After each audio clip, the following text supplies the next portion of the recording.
Good morning.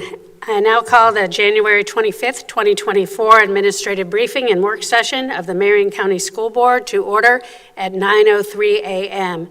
We will be going into recess at this time for two attorney-client sessions. Thank you.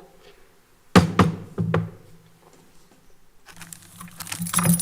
that the attorneys didn't get the message and everybody else understood. We're good.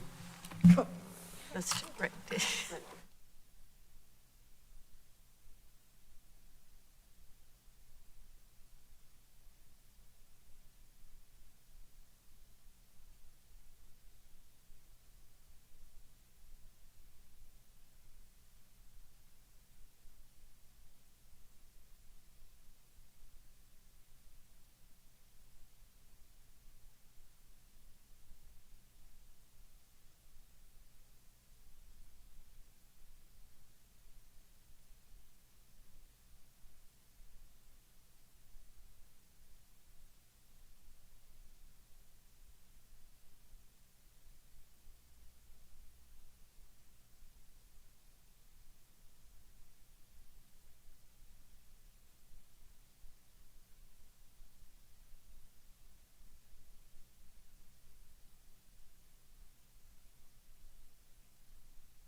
4, actually.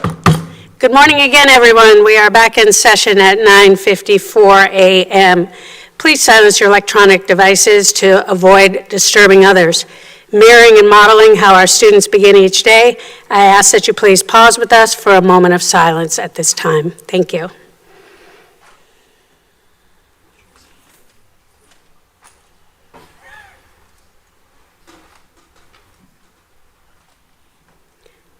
Thank you. I'll now read our board commitment statement. We are the Marion County School District Leadership Team. When we come together to work, we are efficient, effective, and productive. Our 3 most important characteristics are dedicated, transparent, and individually responsible. To work well together, we must demonstrate respect, confront reality, and be accountable. We will always put students first, and we will leave a legacy of success. I will now ask the school board attorney to explain the rules for this public workshop. Good morning, Attorney Powers. Good morning. Thank you, Madam Chair. This work session is a public meeting as defined in Florida's Sunshine Law. The board is dedicated to full transparency in its meetings and its work. In compliance with the Sunshine Law, the board has adopted uniform meeting procedures, including the right for citizens to participate. The board will allow public comment regarding any work session item listed on today's agenda at the appropriate time.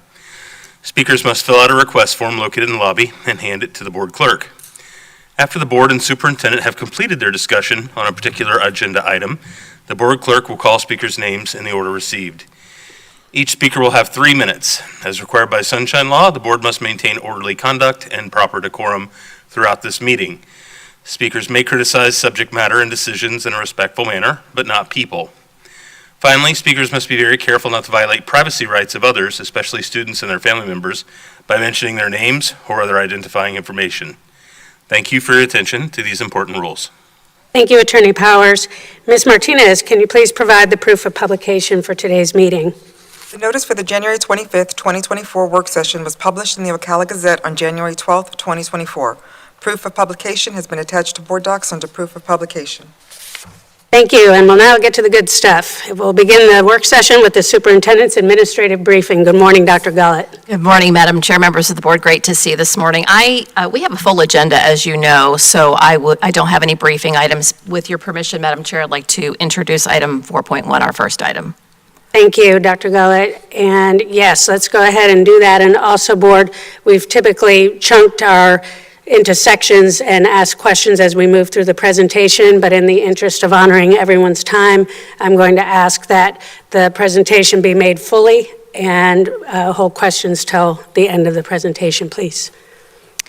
So Ms. Dobbins is coming forward, and board, as a reminder of previous conversations we've had, we're looking at multiple ways to construct new buildings, new schools. And so if you recall, there have been some conversation about different companies and different ways to do this. And so Ms. Dobbins has been hard at work to find someone who can present in its entirety the opportunities to do this and from a legal perspective what this looks like. So I'll turn it over to Ms. Dobbins. Thank you. Thank you. Good morning, Ms. Dobbins. Thank you. Good morning, Chair Thrower, board members, and Superintendent Dr. Gullett. Yes, as the board requested, you wanted to see some more information on design model builds. So we have been out searching, and we've brought someone here today. He willingly gave his time, his expertise, and his knowledge to drive all the way from Tallahassee to be with us today. So I'd like to tell you a little bit about Attorney Springer. Attorney Springer possesses comprehensive multidisciplinary public contracts experience. As a private attorney, he has a track record of success at the trial and appellate levels in cases involving contract awards and performance issues. Through government services, he understands public sector needs and dynamics. Mr. Springer has represented state and local governments and select private sector clients in complex transactions at all stages: planning, financing, procuring, delivering, and litigation. He focuses on all aspects of complex procurements, including administrative challenges and circuit court litigation and appeals. Between 2001 and 2006, Mr. Springer served with the Florida Department of Management Services. In the General Counsel's office, he exercised legal oversight of the agency's contracting divisions and created new contract solicitation and management methods. He subsequently became the Director of State Purchasing with ultimate authority and accountability for executive agencies' purchasing policies and procedures. In 2006, he served as Interim Deputy Secretary of Operations Support and as an Interim Executive Director of the Office of Efficient Government, with functions as a center of excellence for complex outsourcing initiatives. As you can tell, this has been a mouthful. I am so honored to welcome Attorney Springers. I think he adds a lot of expertise and experience that we welcome him to Marion County today. So I'll turn it over to Mr. Springer. Thank you. Thank you, and welcome Mr. Springer to Marion County Public Schools. Thank you. Good morning. Thank you, Ms. Dobbins. So when I got the call to come, the general charge was address project delivery. So I thought about how to make that interesting to you. So what I did was looked at what your strategic plan is. So I think this fits most neatly under Goal 4 of your 5 goals, and in those particularly strategies 4C and 4E. So I want to speak at a level that's meaningful to you, not too technically legal, not too technically procurement, but of course, if you have questions on those, I can speak to those.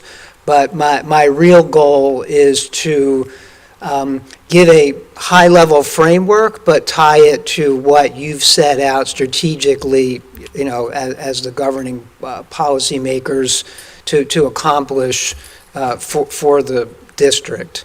So that's kind of how I approach this. Ms. Dobbins mentioned, my background is I've been in the Department of Management Services, which is the operational arm of the state government. So there's a separate financial arm. We divide that. So there's financial services, management services. Management services is the back office, all the operational parts, including facilities.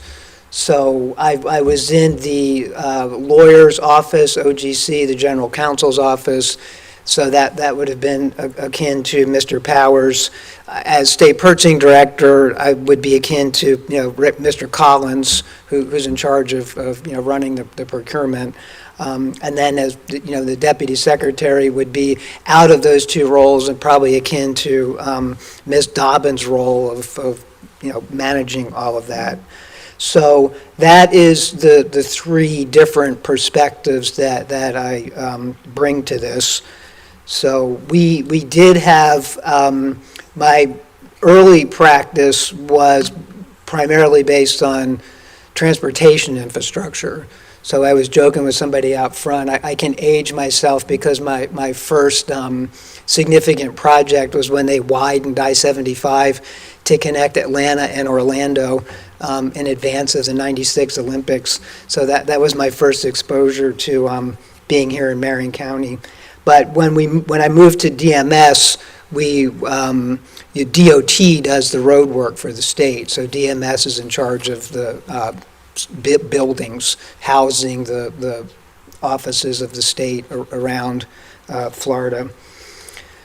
So I begin with this slide, and I'll spend some time on this because at a high level, this framework I find very useful, both for the question, who is acquiring what from whom and with whose money, and then for the pieces on the slide there.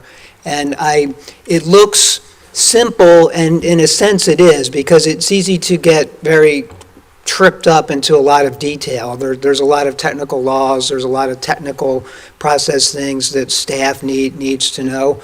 But at a high level, any major infrastructure project involves these pieces that you see here. And these would be the building blocks would be the analogy, or if it's a puzzle you're trying to put together, when you open the puzzle box, these are the pieces that you find in there.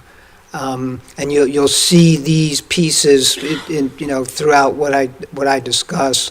And that question is important because the answer to each of those pieces can be legally significant, can be significant for staff when they're trying to execute on a particular transaction. So that's really where the focus needs to be. Now, obviously, the who in this case would be you or the district, so that's a given. So there are certain consequences of filling in the who box with the school district that might not apply to a state agency or to a county or to a city. Some rules apply across the board regardless of who we're talking about. But here, when you're thinking strategically, one of the important things is, well, we are a school board, we're a school district, we're trying to do this transaction. What is the significance of that? What constraints apply to us is how to fill that first one. Acquiring, I use as the verb there because you can use many things: procurement, purchasing, buying, selling. There's lots of transactional verbs that fit into that box. And really, whenever you, even barter or trading would fit into that. So from a legal perspective, and even from a staff perspective of what are we trying to do and how do we accomplish this, understanding the nature of the acquisition is important. So it's a school district trying to do some kind of transaction. What is the form?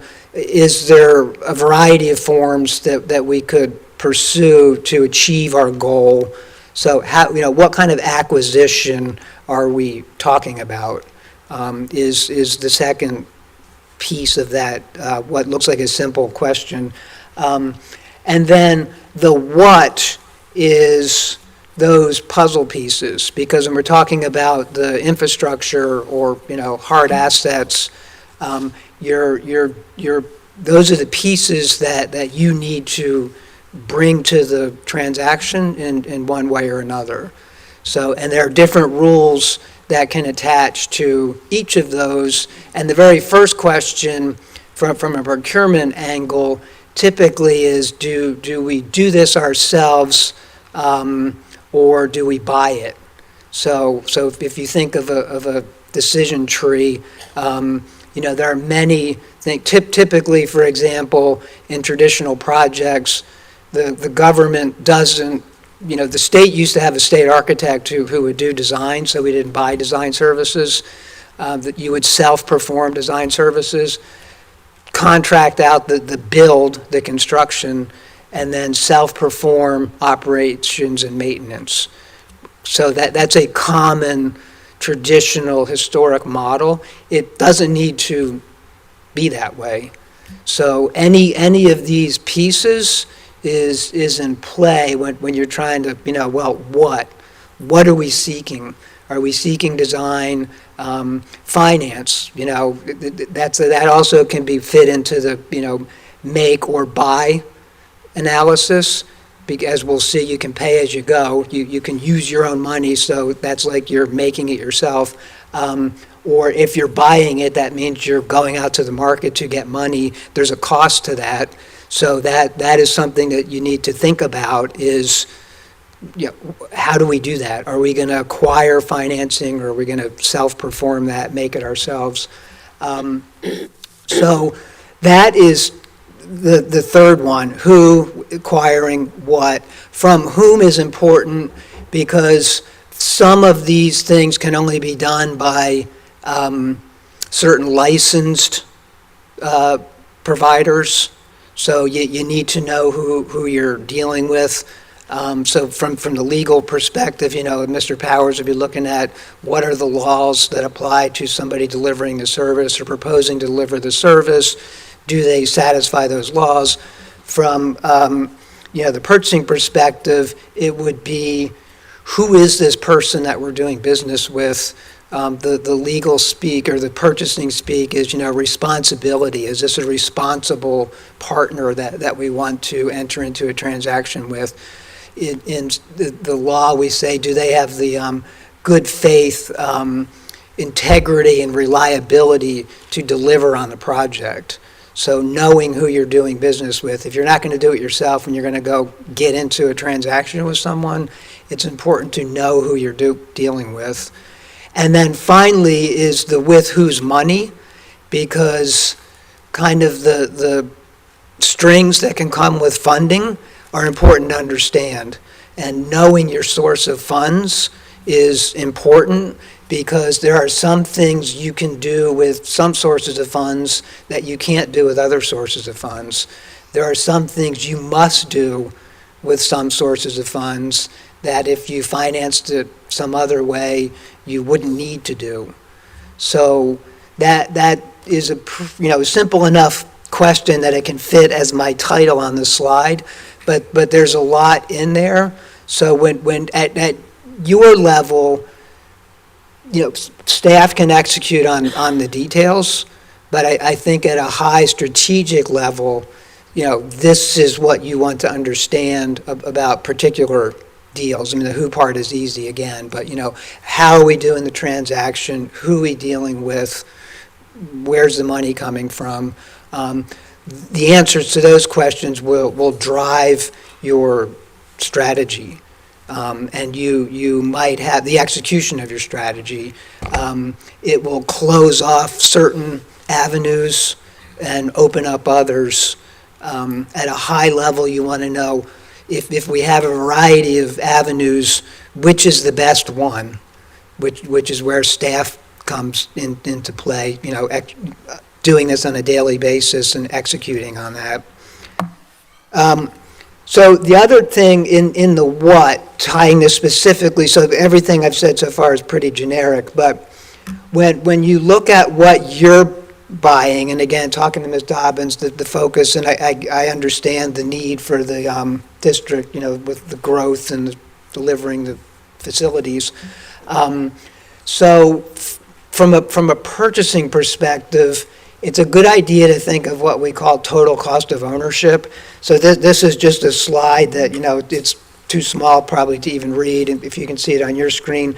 But the key part about this is, this as a homeowner, a car owner, a parent, right? The initial price is just the beginning. So going back to what are you buying? Who is acquiring what from whom? The what there covers the entire life cycle of your asset. So if you've got the new construction at the top, and if you think of this temporarily flowing top to bottom, that's your design cost, your construction cost. There's a lot more cost of the assets that you're talking about that you need to understand and be focused on and manage well, because there are ways to do that well. There are ways to do that poorly. There are ways to do it what seems good, and maybe because it's financially necessary at times of recession, like deferred maintenance. You from your own homeowner experience, right? You can't defer it forever, and sometimes the longer you put it off, there's an optimal time at which to address it. So those are important pieces of what you're buying that will kind of fall into if you go back to the puzzle pieces slide, you want to consider the operations and the maintenance, and those feed into the construction and the design too, because to give a concrete example, in our green age in the LEED, right? So we want energy efficient facilities. So what kind of trade-offs do we make for increased design costs, because sometimes only certain designers bring that capability, with a certain premium to the design price. It might be more expensive to build, but in the long run, your total cost of ownership might be less because your maintenance costs are less. Or they might be more because there's some newfangled thing that's expensive to maintain that you didn't count on, so you suddenly find your maintenance costs increasing. So that's how these puzzle pieces fit together that you need to give serious thought to when executing any particular strategy for facilities. And then much of this too, there's two important pieces of this. A lot of this is internal, so it's not so much contract dollars, it's not a transaction, but it's an HR issue, because if you're going to do this, if you're going to make it yourself, right, or self-perform it, you've got to have staff, you have to have systems to track this, which ties back to one of your goals, strategies under Goal 4, is how do you measure that and manage that to make your comfort level that you're doing it well, right, as the policy makers. Are we doing this well or not? Should we be doing this ourselves, or should we contract with somebody who, does this for a living, does building maintenance for a living? Where do you strike those kind of strategic questions is what this slide attempts to convey. And then the other one is, again, this is somewhat of the same idea, presented a little bit differently, is, again, the total cost of facility. This, you probably have slightly different. This one I got from Maryland, but again, it's a K through 12, assuming a 30-year life for the asset, is the upfront cost of designing and building is slightly less than half of your total cost. So that's another way to present the notion that when you're thinking the big picture, prudent management of public assets, how are you going to invest them, what kind of transactions are you going to do, this is what that gets across. Obviously, construction is important time-wise. That could be, it would be more like the previous slide, just a little sliver at the top, because you're going to construct in a year or two for a 30-year facility, but it's going to absorb almost half of the total cost. So getting that right is important, is the key there. But again, slightly more than half of the cost comes over the life of the asset. So how you self-perform that, contract for it, tie it into these other puzzle pieces is something that policymakers need to think about. So another high-level slide. The state signed up with PMI, which is the Project Management Institute. So in state statute, for certain state projects of a certain level of complexity, the agency must have people who understand project management. So Project Management Institute defines a project pretty simply. It's something that's got a start and a stop. So if you're building a particular school, the construction phase of that, the start and the stop of that, from notice to proceed to certificate of occupancy or final acceptance, that would be a project. Programs, under PMI jargon, are a collection of projects. So you can have a program manager, probably Ms. Dobbins, in operations. Their program area would be some series of projects. So the projects need to fit together. So you can have the program level management, and the subsets of that would be particular projects. The key about this slide, which I like, I used to hear all the time from legislators, well, procurement is broken or contracting's broken. And I'm like, well, can you be more specific on that? Like, what do you mean exactly? But you see these, what PMI calls and PMBOK is Project Management Book of Knowledge. So this is a living document that's based on all kinds of projects worldwide. And the advice is, these are the areas you need to be good at in order for projects to go well. The point here is procurement is just one of those 10. So getting the procurement right, like Mr. Nelson doing his piece right, is just one piece of the overall picture. Programmatically, making sure that all of these cylinders are firing on every project is important. Legally, from Mr. Powers' perspective, there might be laws that apply or constrain any one of these knowledge areas, and they all have to go well. So that is something to remember. You can have a great procurement and a great contract and a failed project, because many other things need to go right. If you don't have a good procurement and you don't have a good contract, that's going to undermine the success of the project. But getting one of these areas right doesn't guarantee the success of the project. So again, big picture, when you're thinking, what do we need to do organizationally to successfully deliver these projects, you got to think broadly on these other areas. And a lot of this is performed internally with district employees, but some of it could be contracted for. Again, you make it yourself, do you self-perform, or do you buy it?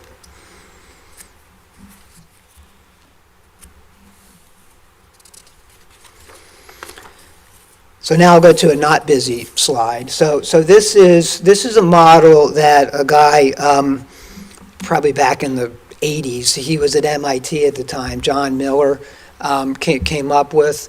And there's lots of different ways to present this idea. Go back and think about the pieces, the puzzle pieces, because you're going to see them again. But the idea here is the horizontal axis there is the project delivery method, and the vertical is how you're going to pay for it. Where's the money come from? Okay? So I like this, and just like it says, horizontal is segmented. Traditionally, what that would mean, we're going to build a school. Okay. We're going to go buy a design. We need a design for the school. Who's acquiring what from whom, with whose money? So we, the school district, are going to go acquire design services. They've got to be a licensed architect, and say you're going to pay for it with your own money.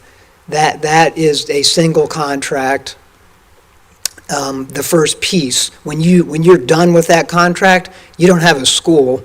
You've got a bunch of paper with drawings. Excuse me, sir, we need to pause for a moment. That apparently our video is not working. So, Madam Chair, I'm told that the YouTube is not showing the presentation, nor is, I think, the TV screen. So if we could pause. Mr. Christian, do we need to reset 5 minutes? Okay, Please, take a thank 5-minute break at 10:22 a.m. It's okay. I can see it.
8 a.m., continuing with the facility construction project delivery methods presentation.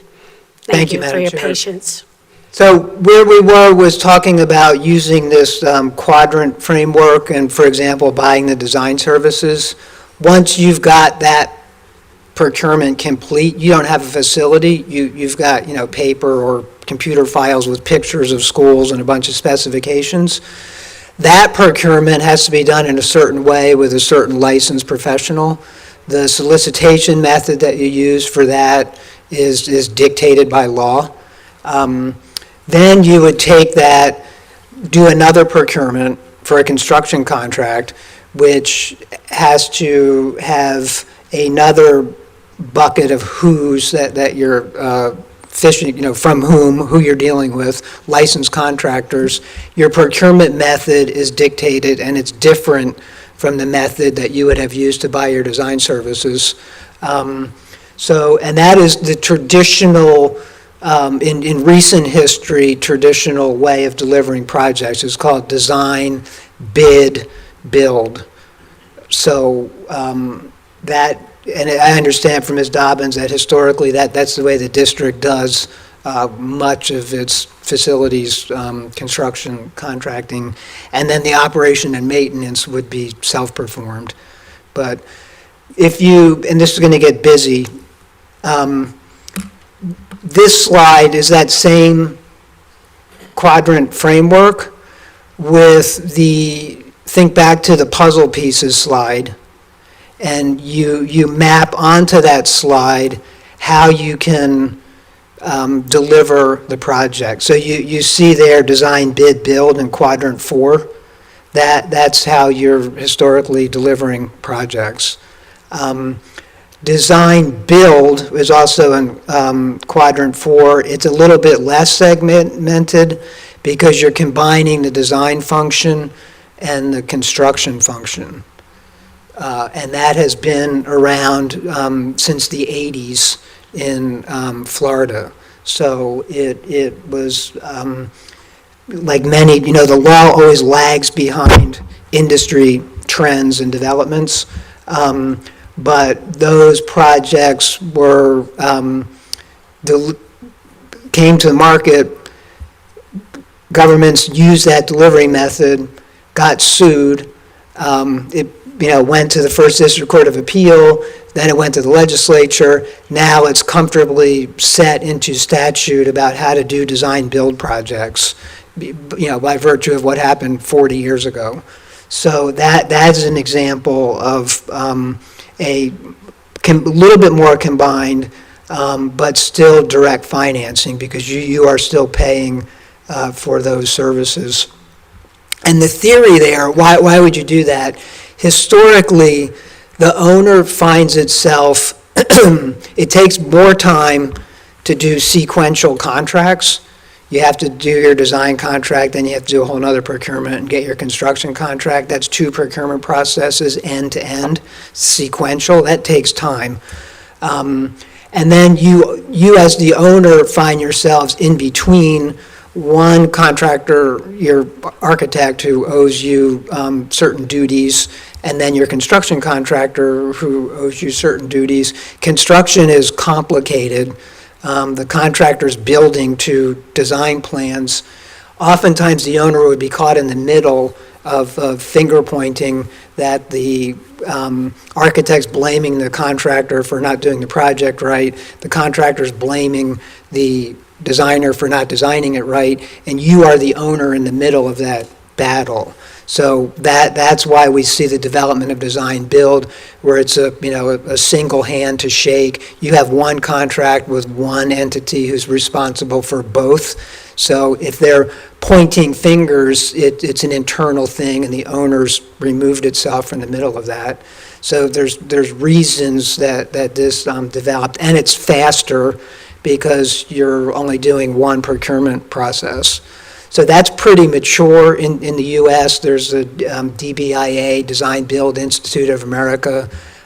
Even in the school space, Virginia was a leader here because they did lots and lots of schools under Design Build program. So that's pretty mature.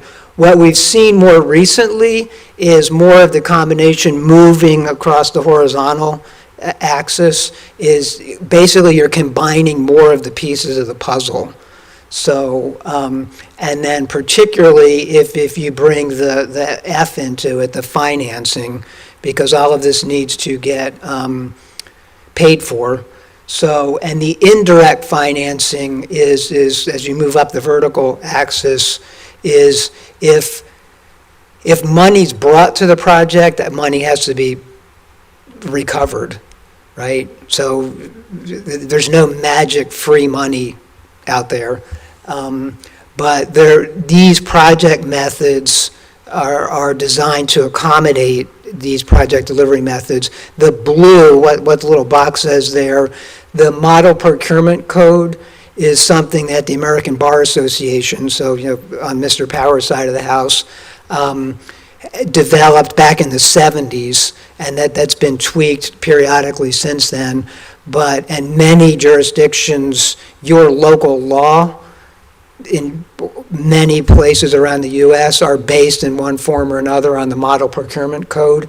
So from a legal perspective, the mechanisms are there to do different project delivery methods, and certainly including the one that you've historically been doing. So that is the historically what we've seen, and we've seen historically companies, they grow, they consolidate. So now companies build those capabilities within. So some companies, private sector companies, their go-to-market strategy is, we're going to handle the design and the construction. So you've got some firms who, historically would have just been designers. Some firms historically would have been just construction companies. You see market trends where they're combining those capabilities in a single entity. And then we're seeing the growth of methods where the government can transact with companies like that through this quadrant. The finance is important, and I know that's going to be the next topic, but I'll just touch on it briefly, because again, just like in real life, the money has to come from somewhere. So, and this is, the with whose money piece of the simple framework question. So there are a variety of ways to bring financing to projects. If a jurisdiction's fortunate enough just to, be rolling in cash, that would be, you got the cash on hand, you can just pay as you go. There are other financing strategies that governments can use to go to market to get financing. And then at the end of the day, there's private equity investment, which sounds great, but there will be no investment without a return.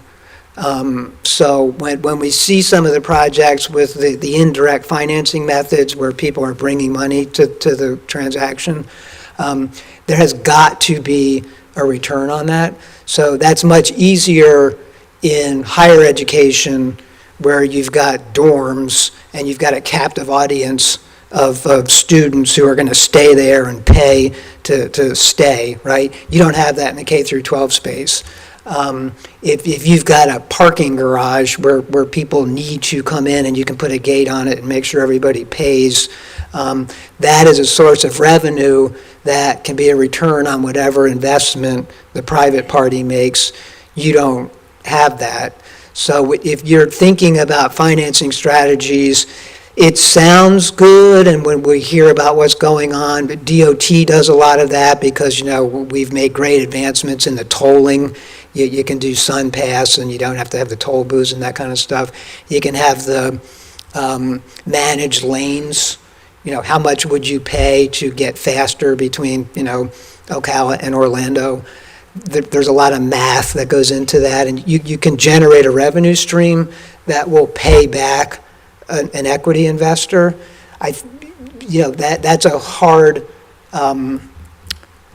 nut to crack in the K-12 space. The one example I can think of that, is old now, but in the District of Columbia in the Northwest, near the zoo, is a very exclusive neighborhood. So there was a single school there that had a big campus and bigger than they needed. And that land was much more valuable to somebody other than a school than it was to the school. So, consultants will talk about, unlocking the value of your assets. So what they did was sold half of that land because it was more attractive and there was a premium there to a developer. And then they took the proceeds of the sale, folded it back into the improvement on the facility on the parcel that they retained ownership of. So that was a way to attract the private investment to generate dollars that the school could then use to improve the school.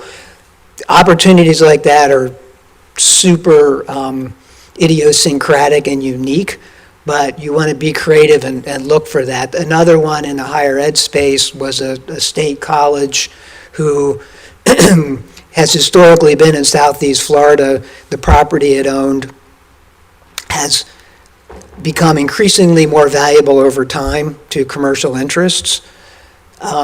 The college had a bunch of administrative buildings on a certain place.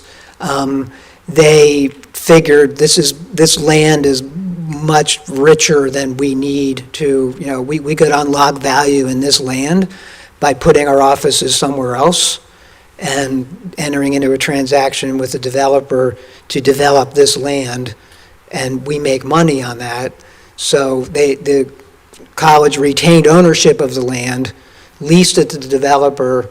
They demolished the buildings that were there, put up some super lucrative commercial building, which generates revenue, which pays the developer back on its investment and also generates money for the government party. So there's ways to get creative on these things, but again, I think K through 12 has a much more constrained set of opportunities than some other government entities. So, and then the other thing is, even if the opportunity is there, what is going to attract a private partner to an opportunity? Some partners categorically just won't do business with the government because doing business with the government, it's a cultural thing and it takes long and there's all these rules and laws and, so some people decide we won't do business with government. Other people specialize in it and are good at it. They are private companies. They won't stay in business long if they misjudge the financial viability of a project. So they've got investors, they might have lenders, they're very motivated to stay in business, so it needs to be viable for them to participate. So you need to have the appropriate legal and regulatory framework, which Florida has. The procurement process needs to be viewed as likely to be efficient, and that would depend. You can have the best laws on the books, but if you don't have the people and the staff and the organizational processes to execute them efficiently, time is money. Pursuing opportunities costs companies money. So if they don't see it as going to be an efficient process, all of that investment that they make in getting the deal together, they take into account when they're judging the viability of the project. That ties nicely with your strategic objective, 4E, have efficient procurement processes. That will be attractive to the private sector. And then the last one is, this is another reason why some businesses won't do business with the government, the political risk is high. So if you look at a jurisdiction or an opportunity, if the politics are too unpredictable or too volatile, that can be a disincentive to your private partner to pursue that opportunity. So one of the most recent legal developments going to the legal framework is P3, which is public-private partnership. So the statute is titled that. Oddly, it doesn't define public-private partnership. So this was enacted 11 years ago now. There was some question, since Florida is a home rule jurisdiction where local governments have wide powers, whether this was even necessary. But this was pushed a lot by the development community because they wanted a statewide framework that they could count on. Again, going back to the previous slide, as that would minimize the political risk. As governments did more and more of these, they'd likely get more efficient at it.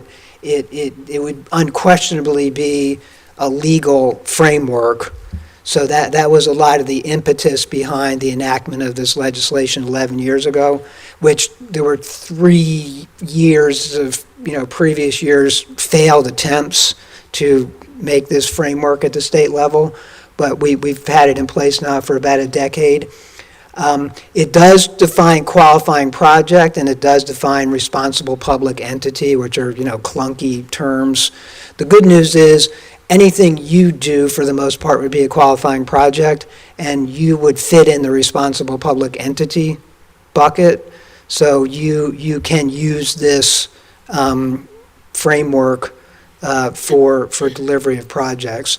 A hugely significant part of the statute is the authorization of what are called unsolicited proposals, and I'll show you that in a second. On behalf of the League of Cities and the Association of Counties and whatnot, the attempts were made to make it very clear, and it is clear in statute, this is supplemental to existing authority. So going back to all the legal authority that you have to deliver projects, does not supplant any of that. So you're never forced to use this as your legal method for delivering a project. The government's always free to choose, does this make sense, and is this one that we want to do?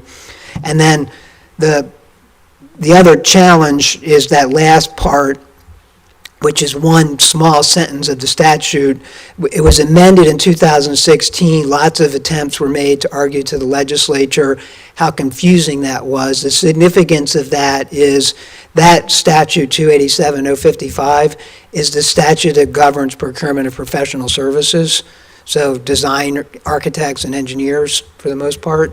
So there's a lot of hand-wringing and confusion about, well, what does that mean? So that's something that takes a lot of counseling and thought when you're structuring your project to make sure you accommodate that piece. Because again, almost by definition, anything that would be done as a P3 is some combination of our puzzle pieces, and any infrastructure development is always going to have the D piece in there, the design piece. So you just need to make sure you get that part right. So there's a lot of talk about P3s. It's been a buzz for a while. Here are some descriptions that you can pull from various places. And the point here is those descriptions are so vague and general that covers pretty much any contract that a public party does with a private party, particularly when you're doing infrastructure development.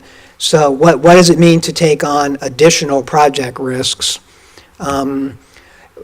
Already you're doing contracts where private firms are involved in financing, designing, constructing, owning, and operating. Those are the puzzle pieces that we're talking about. That's not new. So this kind of definition, people will talk about P3s, and it's a great buzzword or buzz acronym, but really understanding what they are. Is it a procurement process? Yeah, kind of, but it's more than that. You can choose to follow that P3 statute to procure the contracts, or you could follow some other statute and end up with a contract that would fit one of these definitions, where you have a private party participating in one of those puzzle pieces. Is it a financing method? Maybe, if one of the pieces of the puzzle is finance, then it could be a financing method. It's a financing method, it's not a financing source, that it's not a source of free money, which is an important thing to remember. So, I would just stress thinking of it as a project delivery method. It's one of the ways you can assemble the puzzle pieces to accomplish what you're trying to accomplish. So even though we say it's not defined in statute and there's no such thing as let me touch on this first. The unsolicited proposals, the top piece is sort of a flow chart of what Mr. Nelson would typically do, how procurement's typically done. Very deliberate, very planned, you're budgeting it. They might have a procurement strategy. These are the contracts we need to do this year. We've got staff dedicated to do those contracts. We've got a schedule for when we're going to advertise them, who's responsible for negotiating them, who's going to get the contract done, when do we bring legal in. In a mature organization, that stuff's mapped out, reasonably in advance. By definition, unsolicited proposals are unsolicited. So they kind of, the government is not the initiator of the process, the private party is. And the theory there is that we want to tap private sector innovation and motivation to solve problems, and sometimes they can, be more creative and faster at that than the government can. So that is why, since 2013, we've had this statewide authorization for the unsolicited proposal process, and that is a different process flow than your typical procurement. So quite often, some jurisdictions are all over that, and industry recognizes that's going to be an efficient process because they know if they deliver an unsolicited proposal, the government's going to know what to do with it. And it'll take a reasonable amount of time and not take forever, and you won't be making it up as you go. Going back to what attracts the private sector, the efficient process and a known framework. So that is a different process. It is still a competitive process. There's still advertisement involved there now. There's a bill in the current session that might dial that back a little bit. But as it stands currently, if you get an unsolicited proposal, the policymaker decides we're interested in this, tells staff, pursue this is a qualifying project, pursue it. It gets advertised, you seek competing proposals, and then it's a lot like a regular procurement. You have to have evaluation criteria, you compare the competing proposals, you negotiate with one, and a contract can result from that. But that's an important difference. Here is, I'll show you two pictures. When people are like, is it a real P3? Again, a P3 is not defined. This is what a P3, for instance, like a Department of Transportation P3 might look like, where you've got a concession, which is the permission to run something. But if you see that, you see the puzzle pieces, because that concessionaire, someone's got to do the design, someone's got to do the construction or the building, someone's got to do the operation, someone's got to do the maintenance. Those pieces are necessary in every infrastructure project. So in this structure, you see those, essentially it would be subcontractors to the concessionaire, who is your contracting party. And then you still have the single hand to shake, or the single throat to choke, however you look at it, but then they are responsible for going and assembling the puzzle pieces, and those contractual relationships exist below your counterparty. And then in this example, you would have an equity investment, maybe. So on some of the DOT projects and other public projects, that's never big.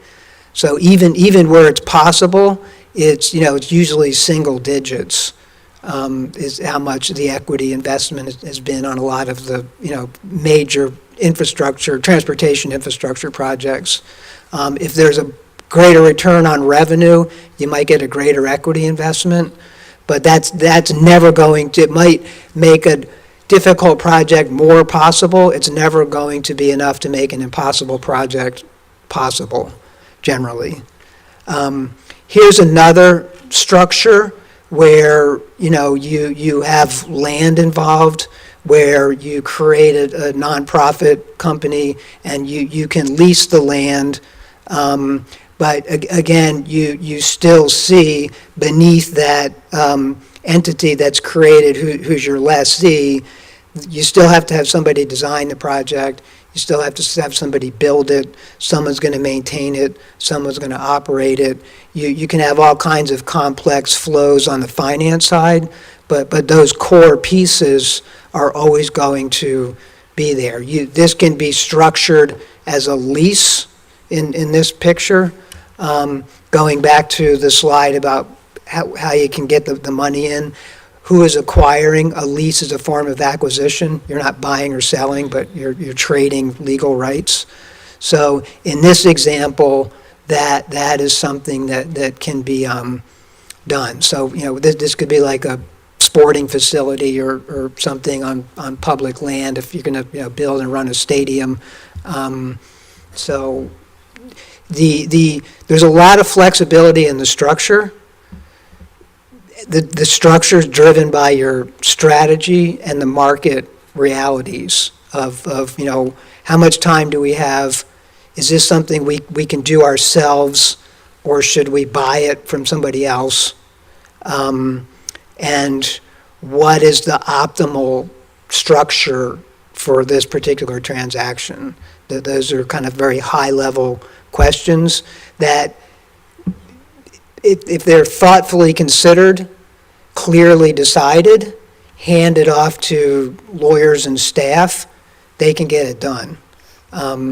Quite often the challenge is if there's confusion or disagreement on these high-level questions, it's really hard to execute well a poorly defined or poorly articulated strategy, which again is where you come in, is set the strategy.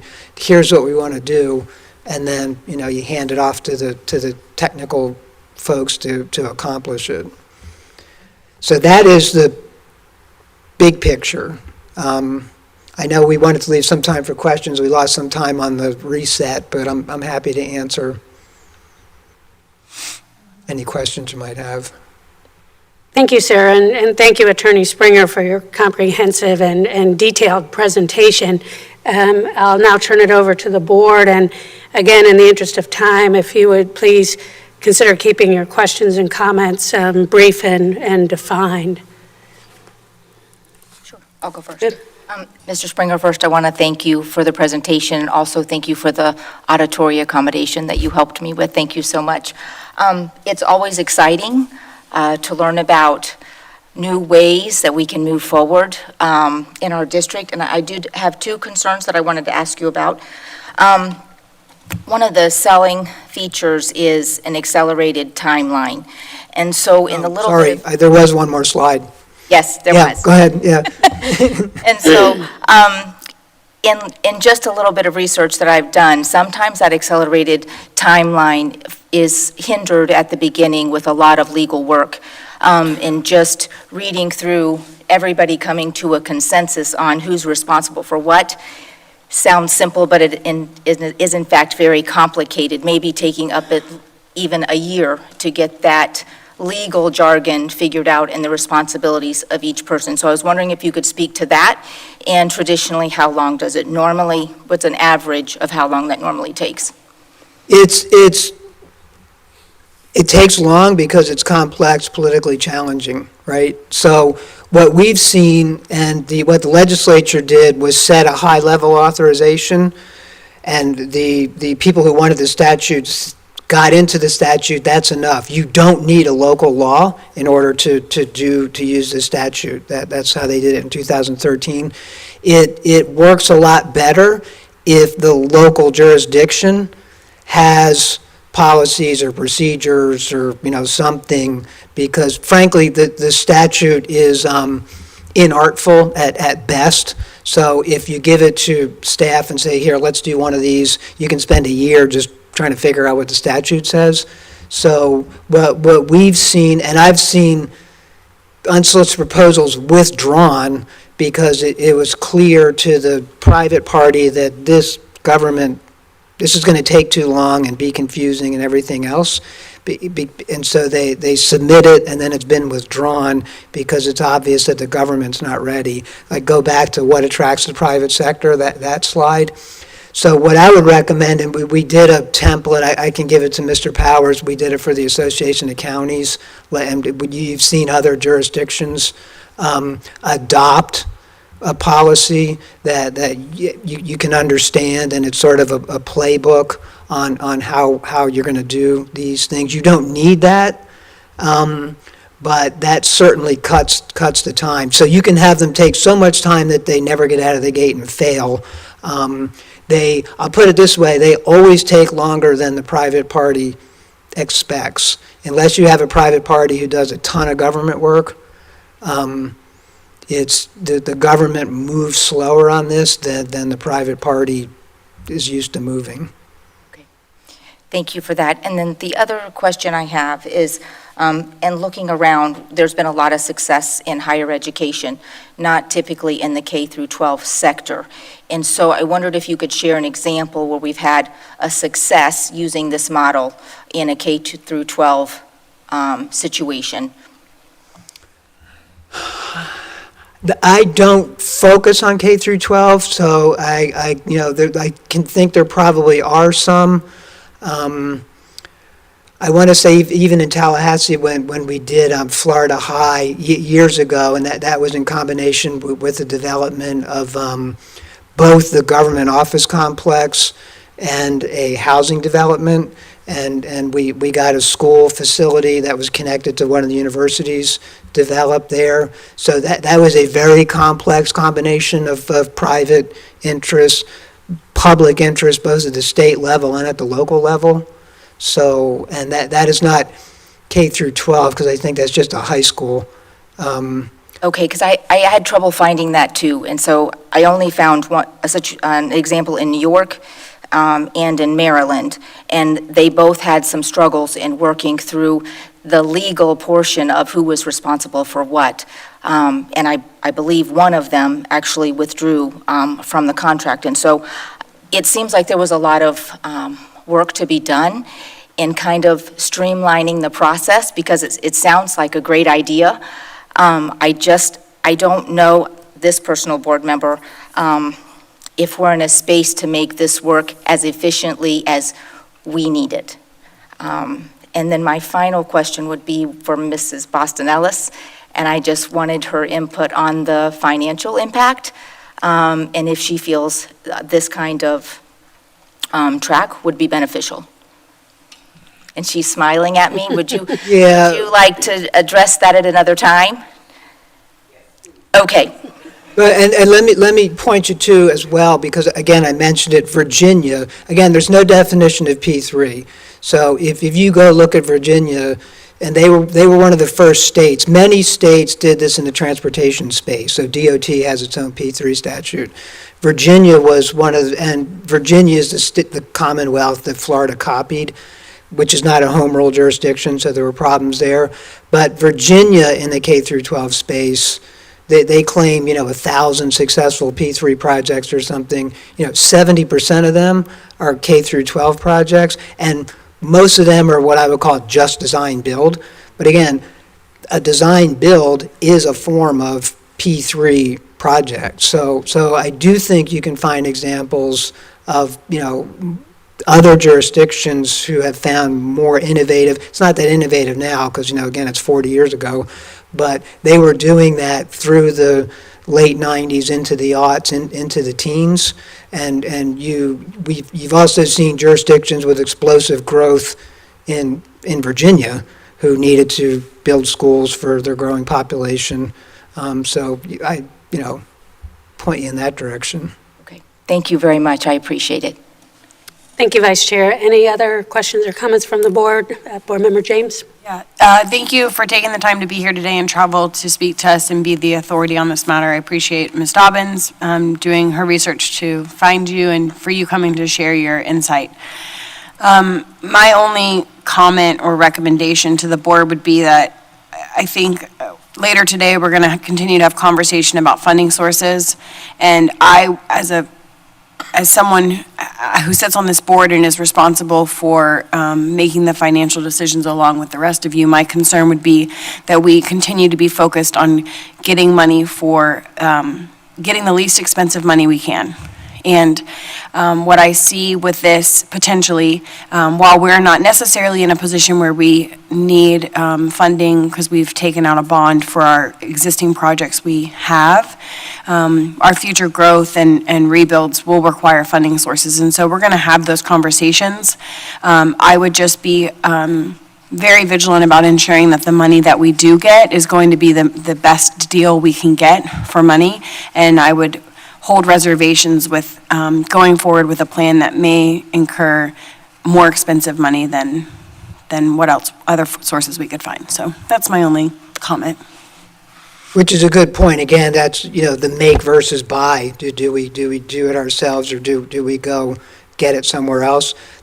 You're buying money. There's different costs to that. The interest rate environment has been what it's been for a while, and it's more recently changed. So that's an important part of the evaluation, is the cost of money, which often can be, you also hear time is money.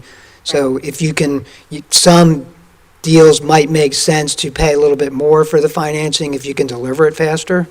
But those are trade-offs that are, deal specific. Thank you, and thank you, Board Member James. Any other comments or questions from the board? Sure. Thank you. Again, you've heard lots of times us say thank you, so we appreciate your being a subject matter expert for us and coming to us.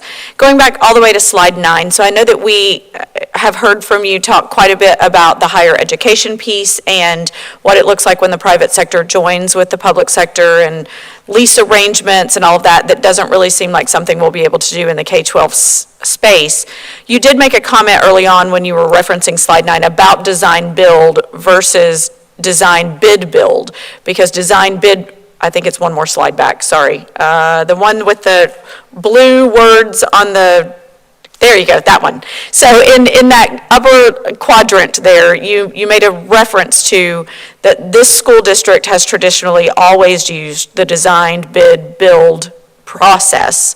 And I believe, without putting words back in your mouth, I think that you made a statement about the efficiency of the design build model, and currently this district isn't looking at that. And so that honestly is where I'm interested in hearing just a bit more, aside from all of the things that we can't do that higher education makes successful. Just a moment, in response to Board Member or Vice Chair Conrad's comment, you did say that the design build is a P3 model. So could you speak just a bit more about the efficiencies and potentially why this board should at least consider taking a look at a different model than we've ever even done before? Yes, and I think it's market tested, again, because that, the litigation over that was back in '84. So, and then it's been incorporated into statute. DOT, many of its major infrastructure projects now are done with the design build model. They've got a certain set of contractors that they're dealing with. But you do see, and it's particularly, bigger companies, because they can combine both capabilities under one roof to do the design build. There's two main features: speed of delivery, because you're not doing sequential procurements and projects, and getting all of that responsibility under one entity. Those are its two features that, theoretically make it attractive. And you've got 40 years of experience of testing that. So that is something that many jurisdictions look at and have had success with. And again, Virginia would be the best example of that, because what they call, their P3 K through 12 projects are essentially design build projects. So then a follow-up question to that, speaking again to the length of time in legal, as Vice Chair Conrad was referencing, though, in a design build, definitely Virginia, we have that example. I think there are other states as well, Indiana, Texas, some others that have that, that they've been using this for quite a while. The length of time in legal, is it really still an extensive length of time? Because I'm still a little bit struggling with, I'm listening to what your question was and trying to figure out why there would be such an extended time whenever it seems like all of the work is being done by one entity. So I'm not sure why we're asking additional questions of who's doing what. So if you could speak out of it. So legal, it's mature enough a model that the legal part is pretty well ironed out. So just design build by itself is well enough known that shouldn't add much time from a legal process. The complexity and the uncertainty comes in more recently when you're introducing the additional pieces of, either finance or maintenance and operation. And when you combine those pieces of the project delivery, it gets particularly complicated because many times the people who specialize in risk is highest in the project delivery phase as opposed to the operation and maintenance, the financing that they do on their side when the risk of the project changes. That's where it gets most complicated. But just a design build project wouldn't probably add significant legal complexity. Okay, thank you. So hypothetically, if we were to look at a design build in replacement of a design bid build, the complexity that we've been questioning wouldn't necessarily be there because we would still have our same finance processes that we would have, and we would still have the same operations that we have. It would just be a replacement kind of building model per se. Right, or not, doesn't need to be a replacement, it could even just be In addition to. alternative, because, I was talking about a client who, for a variety of reasons, had way more work and the available money and had to deliver. It was under federal mandate and state mandate. It was a local district.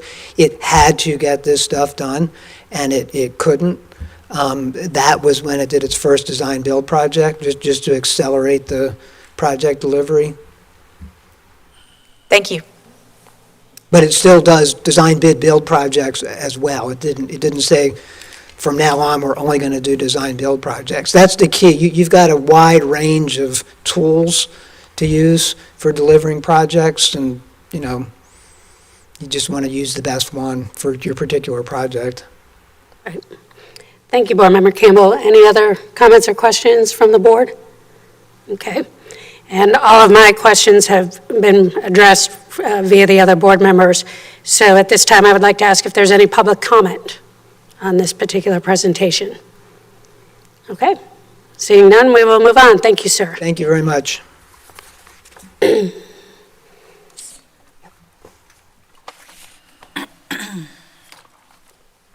Ready to introduce the next topic? Absolutely. Thank you. Madam Chair, members of the board, long-awaited presentation today on funding our facility needs. And just as a recap, we're going to take you back through a timeline from the presentations where they began regarding our localized overcrowding and our growth. We're going to look at how we have the sources available to us for financing our facility needs. And you're also going to see a brief overview of another critical component of our maintenance of our aging buildings. And so we're not going to go in depth on that piece today, but it's important to provide all of it in its entirety so that you see the financial picture and the situation that we're facing. So I'm going to go ahead and introduce Ms. Debick to kick off our presentation this morning. We look forward to some concluding remarks that I have and some recommendations I have to the board at the end. Thank you. Thank you. And before you get started, my intention for the board is if you do need to get up quickly during this presentation, go ahead. We will wait to break for lunch until after this presentation and discussion has completed. So thank you. Good morning, Ms. Debick. Good morning, Chair, Vice Chair, Board Members, Superintendent Dr. Gullett. As Dr. Gullett stated, this morning we will be sharing a comprehensive presentation that includes information on enrollment and growth in Marion County, a recap of Marion County Public Schools actions related to impact of growth in Marion County, Ms. Boston Ellis will be sharing information on capital funding sources, and Ms. Dobbins will share information on facility impact, facility crisis, future facility plans, and we will end with next steps and the superintendent's recommendations. As we begin, we wanted to share the following numbers that you may have recently seen in the media. Marion County Public Schools is now at a record enrollment of 45,651 students. These latest enrollment numbers show that the district has grown nearly 9% in just 10 years. As we continue talking about growth, I would like to share this slide from Benish's long-range school plan study that was presented last May. This is something that you have seen, and it illustrates the number of residential permits across Marion County since 1990, and we can see the increase from 2017 to 2021. This graph does represent both city and county permits, so all dwelling units permitted countywide. The next slide is also a slide that was presented during Benish's presentation last year that shows the projected population and residential growth over the next 25 years. You can see in the picture there's a heavy concentration in the southwest area of the county, but there is still growth occurring throughout the rest of Marion County. We also wanted to provide a recap of Benish's recommendations based on the projected growth. So what you will see on this slide are their recommendations of 7 to 10 new schools over the next 15 years at the 3,500 unit level, and 6 to 9 new schools over the next 15 years at the 2,800 unit level. This slide has also been presented following Benish's presentation to the board, and what you will see here are the ranges from Benish, and at the bottom you will see the Marion County Public Schools recommendations. So while Benish may have had a range of 0 to 5 new schools within the next 5 years, the district's recommendation would be to build 3 new schools and 4 new wings within the next 5 years. And Ms. Dobbins will be sharing more detailed information on this later in the presentation. Next, I would like to share a recap of Marion County Public Schools actions related to impact of growth in Marion County. In May of 2022, we had a school board work session presentation on the impact of growth in Marion County. One of the long-term goals during that presentation was to contract with a consulting firm to do an updated study on long-range plan and impact fee study, since the last one hadn't been done since 2006. On August 23rd in 2022, the board did approve a consultant contract and scope of work with Benish for the impact fee and long-range plan study. In October 2022, the MCPS Growth and Development Task Force was developed. December 7th in 2022, there was a joint public workshop presentation with Marion County School Board, local municipalities in the county on impact of growth in Marion County. Also in December, we had a school board work session on the Southwest Localized Rezoning Plan. In February of 2023, the school board work session reviewed the stakeholder input on the Southwest Localized Rezoning Plan. On the February 28th, 2023 school board meeting, the school board adopted the Southwest Localized Rezoning Plan and also adopted the updated interlocal agreement. May 18th, there was a school board work session presentation on the impact of growth in Marion County. Updates. On May 30th, 2023, there was a school board work session presentation where Benish came to present the findings on the long-range plan and impact fee study. May 31st, there was another school board work session for the school and district facility recommendations. July 6, 2023, we had our first public workshop on the proposed impact fee rate increase. July 13th, we had our second public workshop on proposed impact fee rate increase. July 20th, the school board had a discussion about proposed impact fee rate during a school board work session. On August 11th, there was a joint workshop between the Marion County Board of County Commissioners and the school board, and it was at this meeting where there was conversation about expanding the categories in the impact fee from 3 to 5. October 10th, the school board requested a quote from Benish that included the cost estimate for analysis to identify student generation rate per multifamily dwelling unit as grouped by bedroom count at the request of the city, and an estimate of how long the additional analysis would take. After this conversation, staff worked with city staff, and there were conversations back and forth about what data was available for this bedroom count. November 9th in the morning, there was a meeting between the school board chair, superintendent, county commission chair, county administrator, city manager, attorneys from all parties, and staff to meet to discuss the data available for impact fees. Later that same day, there was another meeting with the superintendent, Marion County Public School staff, city manager, and City of Ocala staff to discuss next steps related to data for impact fees. Following that meeting, the conversation was decided that we would have a call with Benish, with the City of Ocala and the county to discuss what kind of data was available to meet the City of Ocala's request. November 15th, Marion County Public School staff, City of Ocala staff, and Marion County staff met virtually with Benish. All parties agreed at that time to having Benish use square footage for the multifamily apartment category tiers because that was the consistent data available. November 27th, there was a special school board meeting in which the school board came to consensus with having Benish do an updated analysis expanding the multifamily apartment category to include tiers based on square footage. That same day, the technical working group met.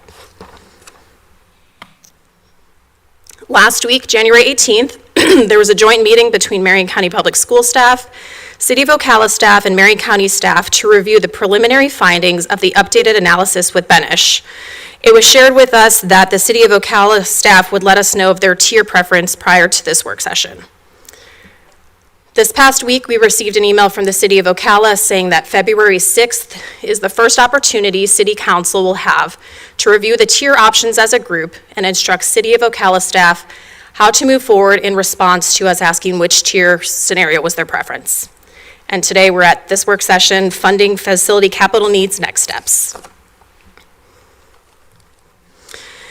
As we talk about updates for impact fees, I did want to share the apartment impact fee tiering scenarios that we received from Benish last week. On the top, you will see the land use schedule that was included in the final school impact fee report, and below that, you will see the 5 apartment tiering scenarios. The number of apartment units used for this expanded analysis was 17,319, which is the entire inventory of apartment units. This is the same data set Benish began the initial study with. On the table, you will also see the student generation rates, net impact cost per student, calculated impact fee rate at 40%, and what the suspended impact fee rate was. We will not have the final report from Benish for this expanded analysis until we know which tier scenario the board would like to move forward with. And at this time, I would like to hand it over to Ms. Boston Ellis to talk about potential capital funding sources. Thank you. Thank you. Morning, Ms. Boston Ellis. Good morning.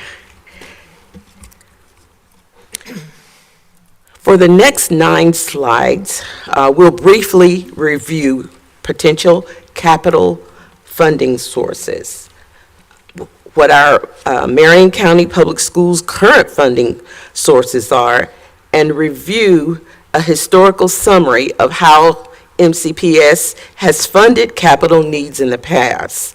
I think they've given me this responsibility because I am the most senior member in the staff. But it did cause me to pause and remember how we got to where we are. So just for an overview, the potential capital funding sources would of course include the sale of assets. You know that we finished the central warehouse building, and we do have a building there, which the board will make a decision later on about what we do with that property. Another, what we would call our major funding, is the capital outlay millage, the 1.5 mils. And I believe our prior speaker talked about pay-as-you-go, as well as another opportunity that we have is to use that funds that are generated from the 1.5 mil in order to make lease payments. And that's connected to what you all are aware of called the certificate of participation.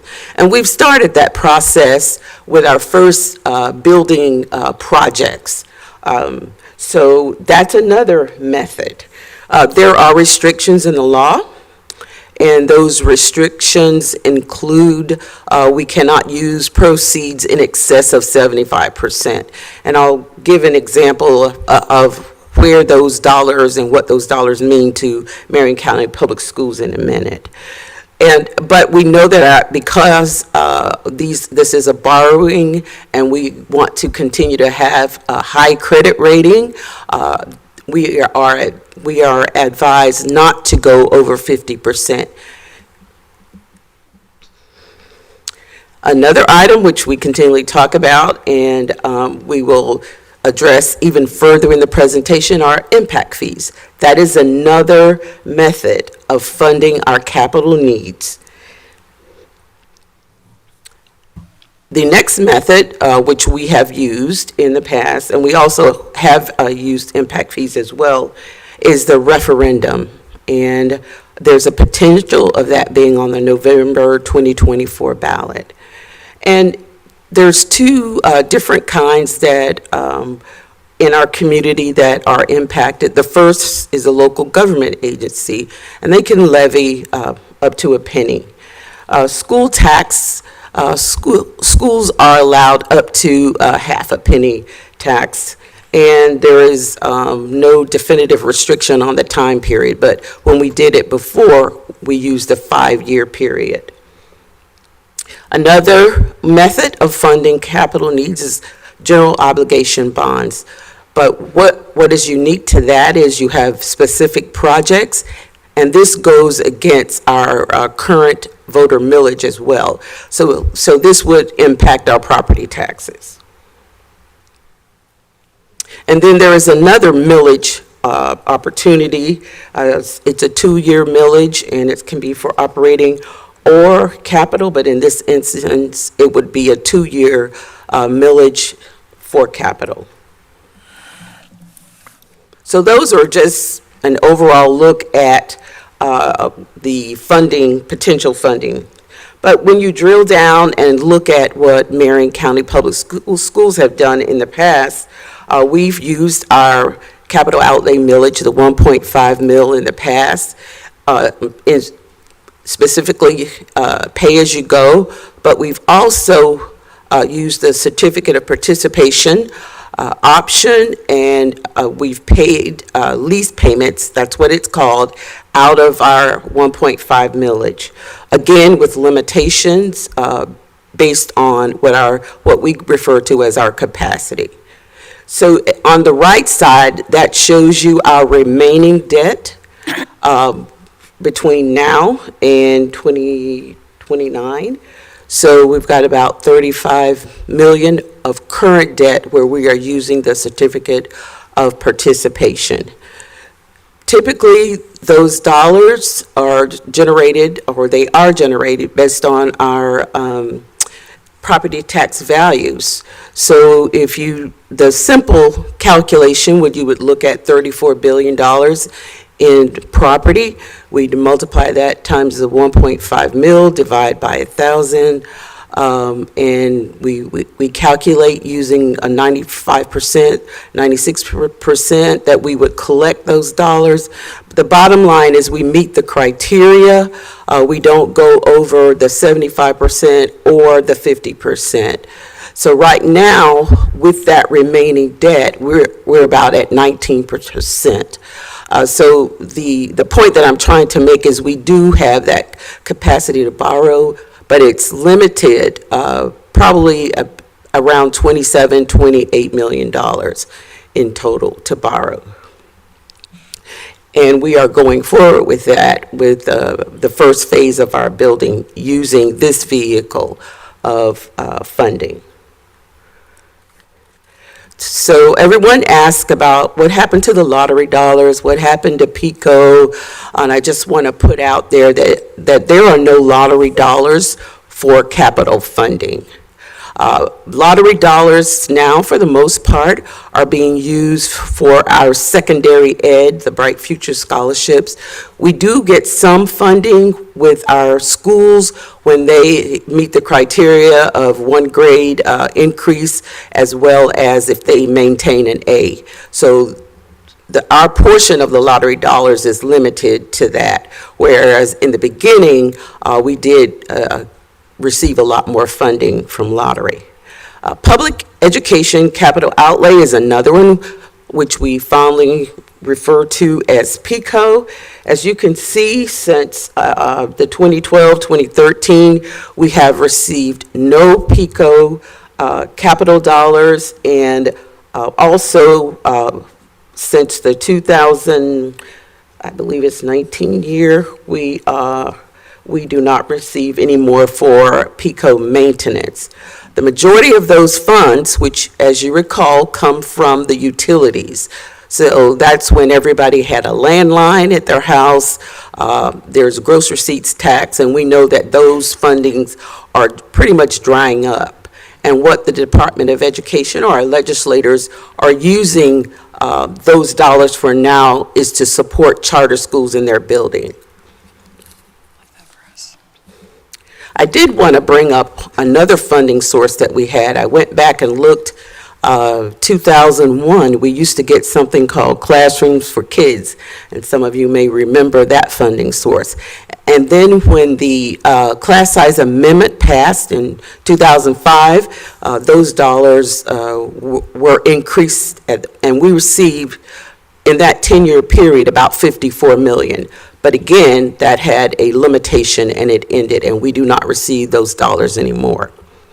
So we've been talking a lot about impact fees the past few months, and I just wanted to bring to your remembrance that the impact fees were approved and they were effective October 2006.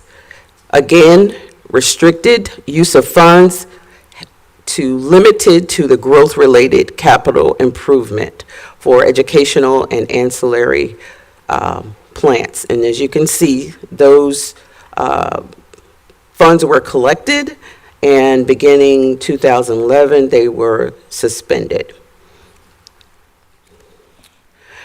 And this is a look at how much was collected, and the small amounts towards the end of the years really was just interest. So those dollars were collected until the 2011. And on the right side, it shows you what we actually have done with those funds. And what great foresight, because some of our new schools are being built on the very land that was purchased through impact fees. So we don't have that additional cost of procuring land at this point, because the board had the foresight to make that purchase back then. And then on to sales tax. Thanks to Mr. Christian and Ms. Martinez, they went looking for the previous sales tax language, and we actually also were able to identify the resolution if anybody is interested in. It was founded many more years before we start using board docs. So it's still in the big book, but all that information is still there. A lot to say about history. So this is just the official language for that ballot. And as you know, it was passed, and we received sales tax revenue for 5 years, because the board at that time chose to do a 5-year. And again, we ran into the same thing in terms of the economy and growth being cut off. And so the board at that time decided and made that decision not to seek the renewal of the sales tax revenue.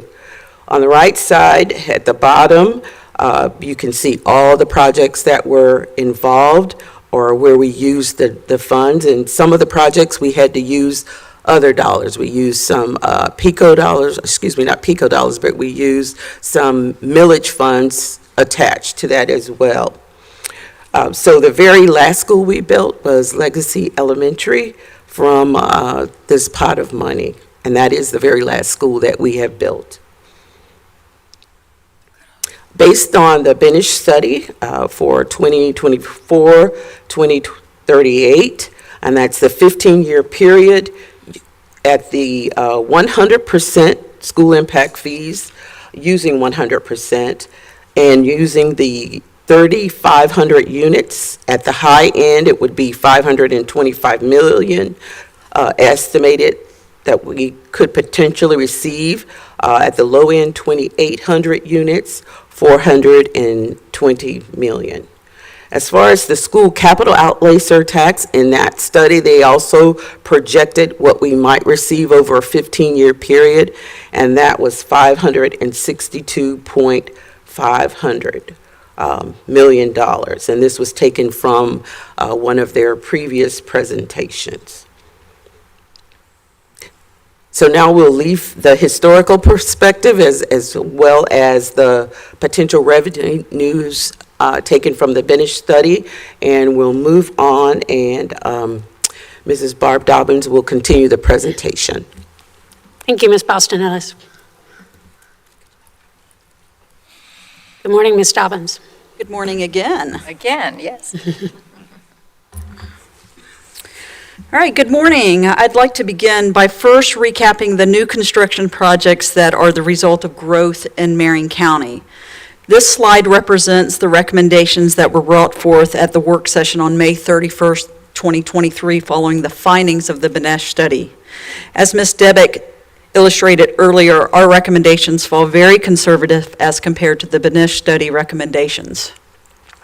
As you may recall, Benish recommended that we would need up to 5 schools in the next 5 years.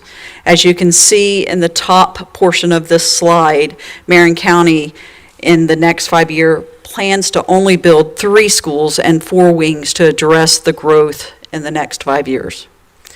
We are currently under contract to build 2 new elementary schools, one in the northwest area of Marion Oaks and one in the southwest Winding Oaks area.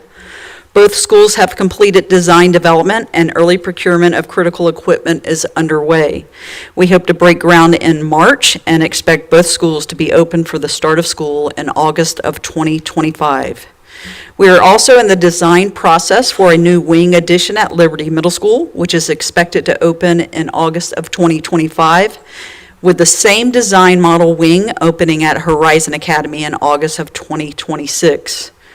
We are currently preparing to enter the selection process for the new high school that will be located on the east side of Marion Oaks, and we are working to expedite the opening of this high school in August of 26 instead of 27. I do want to point out the highlighted schools and projects. Those are highlighted because we anticipate to utilize the certificate of participation for those fundings. In the middle section, rounding out the remainder, before we get to the middle section, rounding out the tops portion, in the next 5 years, we also look to add classroom wings at both Hammett Bowen and Marion Oaks Elementary Schools, and those to open in August of 28. In the middle section, eyeing 6 to 10 years down the road, the Benish study recommended 1 to 3 schools would be needed in years 2029 to 2033. At this time, knowing our plans will need continued reassessment, we anticipate building 5 wings to address the projected growth. These wings are targeted for Denellen Elementary, Romeo Elementary, Denellen High, Bellevue Middle, Harborview Elementary, and Ocala Springs.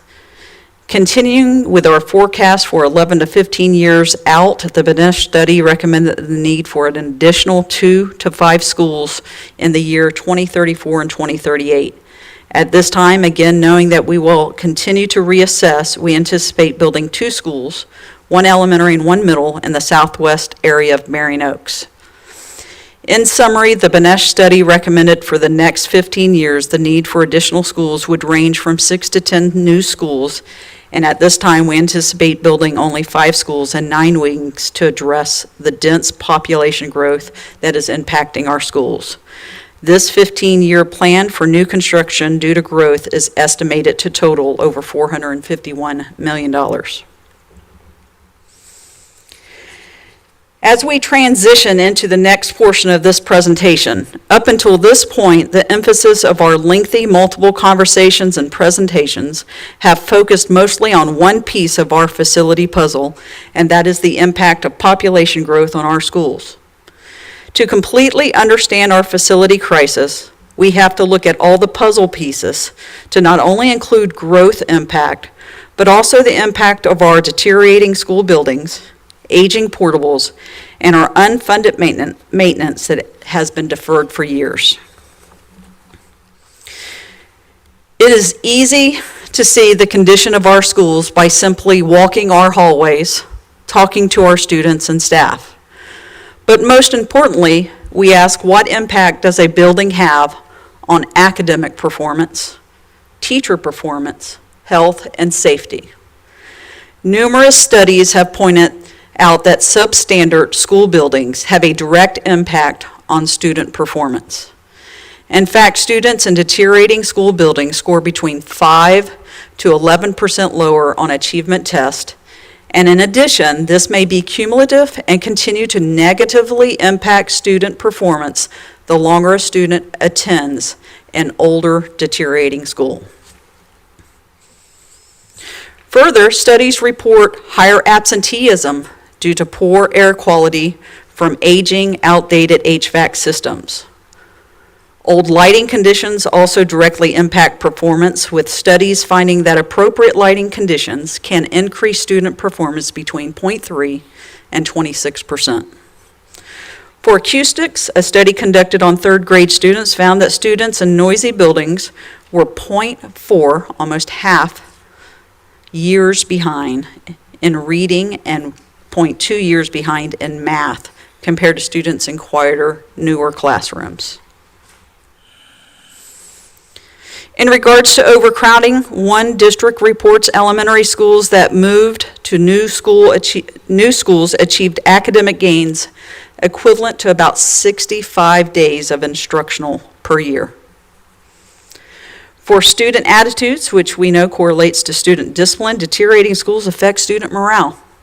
Students are more positive when they move to a new school or renovated buildings. The American Federation of Teachers noted, and I quote, "The failure to invest in school buildings sends a cynical message of indifference to students rather than showing them that we value their education." What about the impact on our teachers' perception and retention? Research finds that poor working conditions equal poor work performance, higher absenteeism, low morale, and reduced job satisfaction.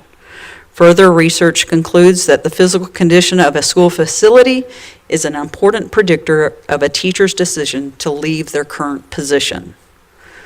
Bottom line is, studies have found that the physical school building conditions directly impact our students and staff.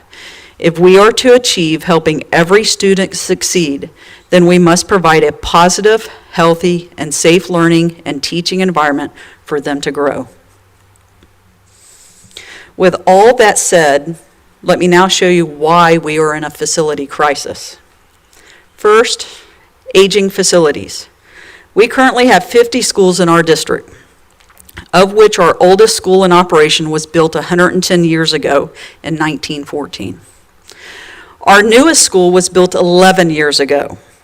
We have built only 5 schools since the first iPhone was released. And if you weren't aware, iPhone 16 comes out in September. Of our 50 schools, 39 of them are over the age of 30, which is 78% of our schools. 46% are, 23 of our 50 schools are over 50 years old. This would not be an issue if we had appropriate funding over the years to adequately maintain buildings. However, as you just heard from Ms. Boston Ellis, she has illustrated that our fund sources that are currently being utilized are simply has not allowed us to maintain our facilities and meet the needs of our schools. Not only here in Marion County, but across our nation, districts have experienced and continue to experience premature failure of buildings and systems and are forced to borrow large sums of capital funds which result in high debt service in order to upgrade and/or replace facilities.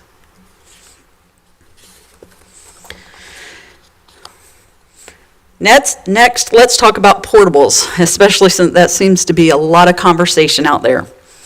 We currently own 332 portables on our school campuses, and we lease another 19 portables.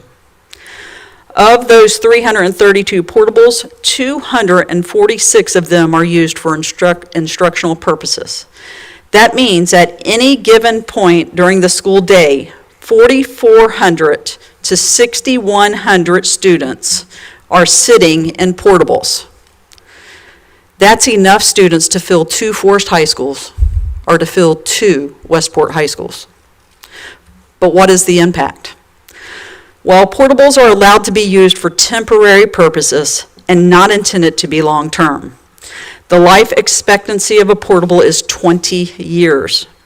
We currently are utilizing portables that were built as early as 1964. Yes, 1964, that portable is 60 years old. And in June of 2025, all 332 portables that we own will be older than 20 years old. So I think you get it, we have old portables. But what's the impact? Studies show lower attendance rates for students in portables, which we know means lower performance. We know our portables, for the most part, do not have restrooms, which means students lose instructional time to have to walk longer distances to the main building to utilize the restroom. Also, our portables do not have covered walks, which means a lot of rain-soaked students on rainy days. Not to mention that we have severe weather resulting in tornado watches or warnings. Our 4,400 to 6,100 students may be forced to relocate during these times to hallways, losing even more instructional time. Additionally, by placing more and more portables on campus, our cafeterias are not adequately sized to handle the enrollment increase, and oftentimes lunches span from 10 a.m. to 1 p.m. to be able to accommodate the number of students. That means students may be eating breakfast at 8 a.m. and then by 10 a.m. eating lunch, and that means a very long time before they ever receive their next meal. Next, portables are not a financially responsible investment. For this school year, we have spent over $2.4 million on relocating portables due to growth. In this upcoming year, we anticipate at least another $1.8 million in portables to be moved or leased. This does not include the high cost of maintaining our old portables. Our aging temporary portables are well past the time for replacement. And if we are to replace all of our temporary portables that are used for instruction, the cost is well over $62 million. Lastly, I just want to point out economically, studies show portable classrooms may have a negative impact on the community's perception of the quality of local schooling. The final puzzle piece to our facility crisis is unfunded maintenance. We serve 50 schools consisting of 607 buildings that span 3.1 million square feet. We maintain 18 water wells, 15 sewer plants, 3,800 HVAC units, and we complete over 25,000 maintenance orders a year. And we do not get to all of them. Our maintenance budget receives only about 20% of the funds to fund our entire maintenance need, leaving 80% of our maintenance needs unfunded or deferred.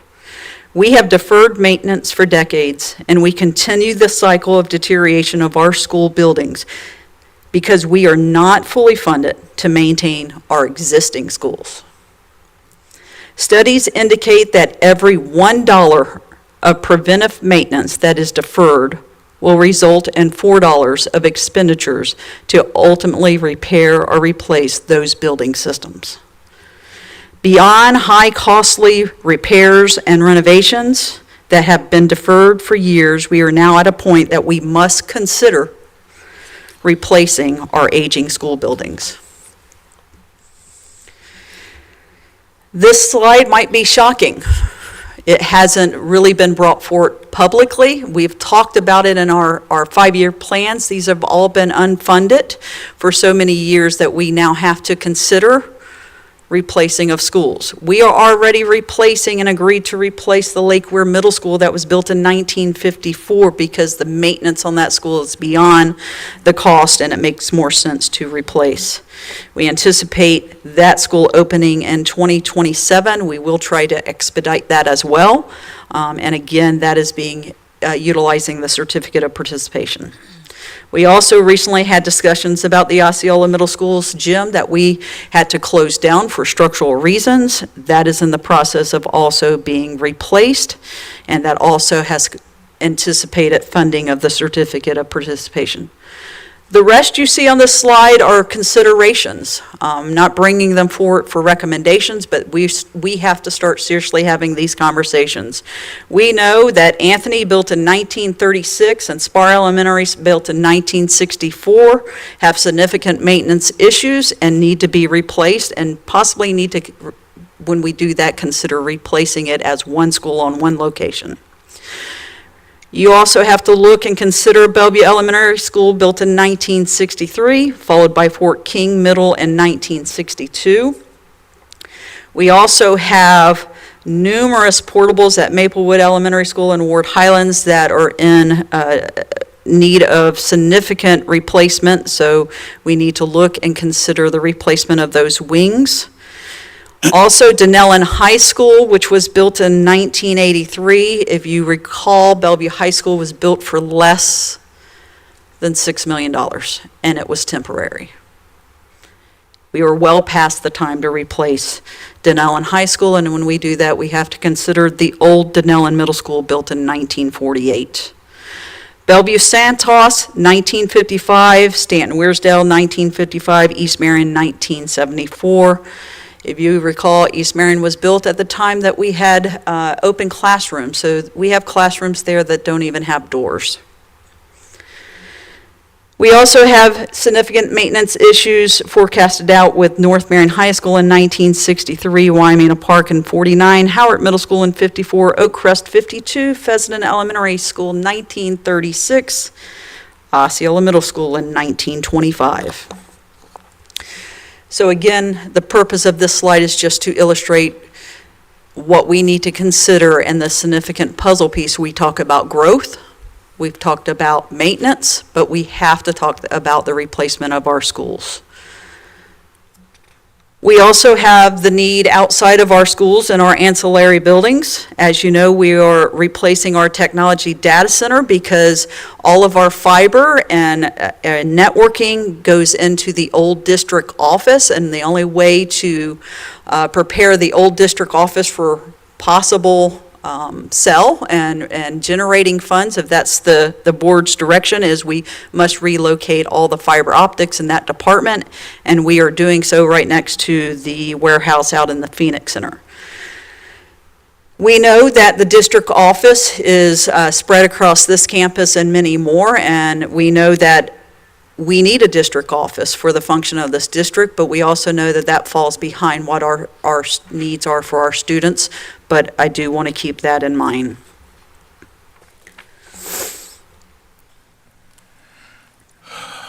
So we have two scenarios. We can do nothing, and we can continue to use our millage to try to maintain what we have. That deferred maintenance continues to roll over the next 15 years, and you can see in each 5-year increment that we have significant deferred maintenance. And again, that's doing nothing more than what we've already planned in the next 5 years as far as new construction. So no more construction after 5 years. We maintain what we have. That's how much it's going to take to maintain our schools. We have to replace portables. I hopefully illustrated that earlier, and you can see the cost of replacing those portables over the next 15 years. We also have to purchase. If we're not going to build new schools, we have to purchase portables. And you can see the cost of the purchase of those portables over the next 15 years. So if we do nothing other than the 2 new schools, the high school and the wings that we project in the next 5 years, you're looking at $2 billion in the next 15 years of need. If we move forward with considering the recommendations brought forth earlier in May, and then considering our aging buildings, that new construction combined with the consideration of replacement of schools and the potential for replacing district office as well, we still have unfunded maintenance needs regardless, even if we subtract all of that from our 50 schools.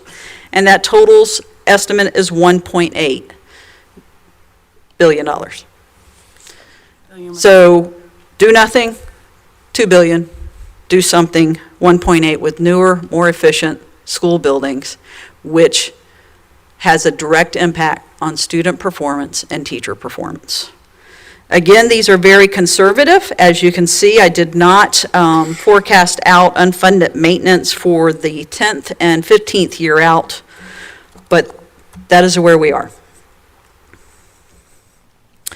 So if we look at it, if we take our current millage and we forecast out between 2023 and 2038, and we minus the non-construction and maintenance expenditure, and what that means is if we're receiving $50 million off our millage, remember, as Ms. Bosnellis spoke about, we still have debt service on a loan we took many years ago.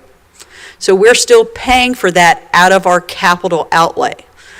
Not only do we pay for that, when we draw the new certificate of participation, that money comes out of our capital outlay. We also pay for buses. And as we add more students and the need for transportation, we add higher costs to our transportation and more needs for buses. Our property insurance, which is over $2 million, comes out of our capital outlay. And we still have debt from previous bus purchase as well. And we also have a transfer to the general fund for general maintenance. When you subtract all of those things, it leaves us this school year alone with less than $30 million to fund projects that we have going on. And $30 million, which it is significantly less than $30 million, does not get you very far. So with all that said, if you take our estimated capital outlay minus those expenditures, we would bring in approximately $559.7 million. If you add the loan, even though it's not additional funds, it actually cost us to draw that $306 million, but let's call it revenue, $865.7 million is what we have for the next 15 years. Highlighting back what we just discussed, if we do nothing, our need, if we minus that 865, is still $1 billion. If we do build schools, which also saves us in utilities for efficiency, then we still have a need minus that 865 of $1.1 billion.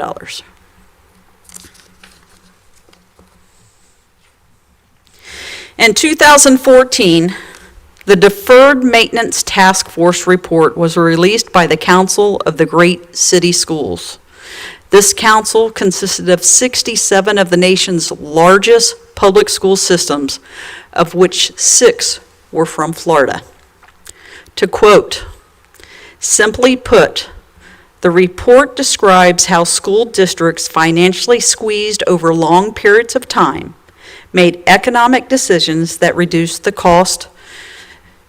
most cost-effective types of maintenance work, which are preventative and predictive maintenance. The result of those decisions to save money will in the long term actually increase the amount and frequency of much more expensive breakdown and repair and replacement work."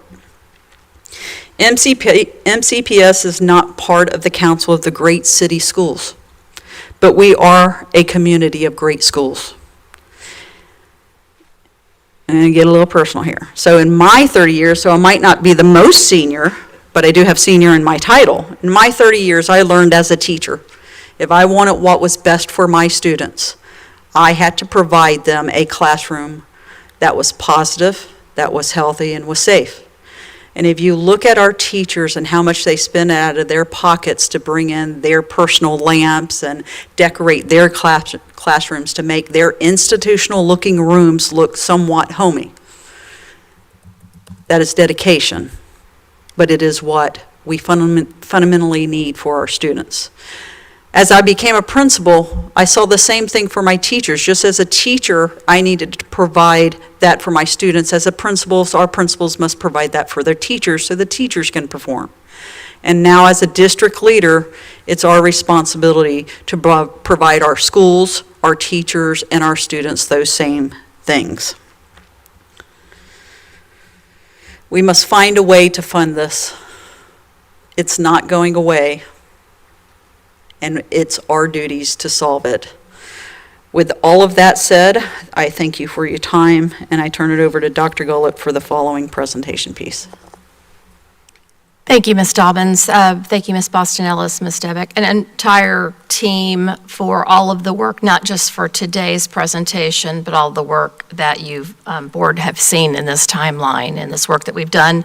I'm very proud to say very publicly from the beginning, I hope, board, and I hope that the community sees the work and the data is very clear. I don't want to be overly dramatic, but I think we've demonstrated that we have a crisis situation with facilities that we need to address. Just some notes in recapping before I ask the board for a couple of items. It's been 15 years since sales tax has been collected for our schools. It's been 13 years since the impact fees were suspended. We have a responsibility to address our facility needs. Our students deserve it, our employees deserve it, our community deserves it. And I firmly believe that having current schools that are safe and appropriate represent the commitment of this community to education, and I think it has an economic impact. I also want to mention that I've asked my team to put together an opportunity for the community to come tour our schools. I often hear conversations about our facilities. I'm going to invite the community to come see our facilities, come walk our classrooms, come visit our restrooms that our students and employees use, come sit in the classrooms. I think a lot of our community may be very surprised. So I'm going to put that out there today, that I'm going to invite and open that up for our community to come tour with us. So you've seen the recap of the growth component, but also the maintenance and the aging buildings. It's not just about age, it's about the cost to do business to maintain. And we have a responsibility to look at the big picture. So there are a couple things I want to share before I, again, get to my first request. Impact fees. We're going to talk about that in a moment, and I'm going to ask the board to make a decision on that, but I want to include this before we get going. As it pertains to sales tax, and that's been brought up already, and I'm going to ask for that in just a moment, but I want to share that Kevin Shealy, who I know is in the audience today, thank you for being here. I spoke with Mr. Shealy about a poll that I know that the community is aware of that was conducted, and their political committee conducted 2 polls, and I have the ability to share with you today a high-level summary on the polls that were conducted as they pertain to a possible sales tax. And those polls included this. The first one was a very large detailed poll that included 600 respondents. There was a shorter one also conducted that included 400 respondents. They have recommended through the poll that needs to be, that the tax request would need to be run in 2024. And so I wanted to put that out there, and I'll let Mr. Shealy share more if he chooses today. But I'm going to go back to what we need today. Board, my first request is that we need direction and a decision on impact fees. You've seen the data, you've seen the recommendation, and you've seen the financial input. But also, the other component of that is we need to settle that. So because our financial advisors have been very clear with us that we need to be able to have the rate with our loan secured. And so impact fees really need to be decided and move forward. And I'm going to go ahead and ask for the second request, and Board, we can come back to these in pieces, but I need to do this in its entirety. I'm also recommending that you seriously consider a half-cent sales tax. If you recall in Benish's study, they looked at our need and recommended 15 years. I know that in the last sales tax that has been 15 years ago, that was for 5 years. And that's, I'm open for input from the board, but the data is there to support a longer term. And I don't think that we can afford to not take action. We need both of these. And that is my recommendation to the board. I'll pause there, let the board digest, ask questions of my team or of me, and we look forward to your conversation. Thank you, Dr. Gullett. Would you like us to go ahead and take a bite out of the impact apple first? Yes, I think we need to start with that. Thank you. Okay, I'll open it up to the board for discussion and comments regarding the presentation and Dr. Gullett's recommendation. Who wants to take the first bite? I'll take the first bite, but not because I have a question necessarily, but I know that Mr. George Smith, our attorney, has come here from a long way as well. We're grateful for you to be here.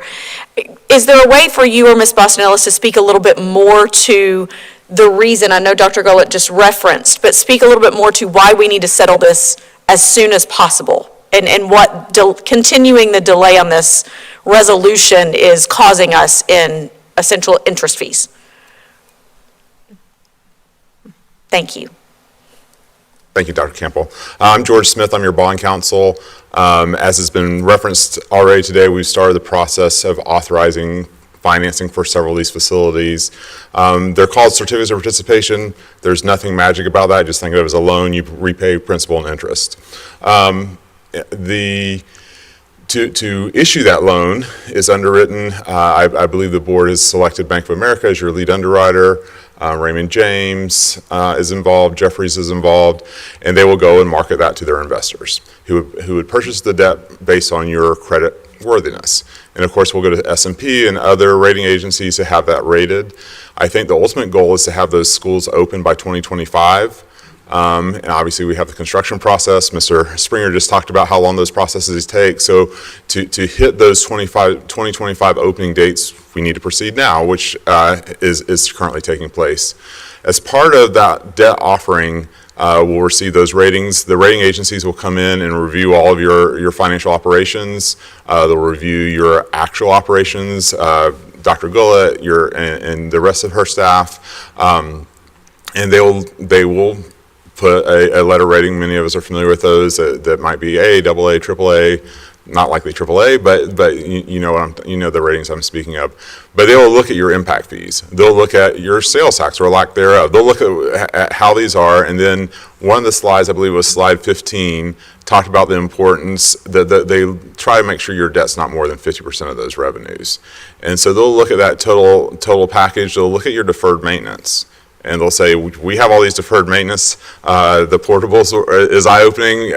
You have students that in deferred maintenance that needs to be taken care of, and they'll come back and give a rating. And then oftentimes investors, just like we try to buy a house or a car based on the price, that rating will help determine the price, and investors will start their review of alternative options for investment by looking at your ratings and kind of filter their investments through that process.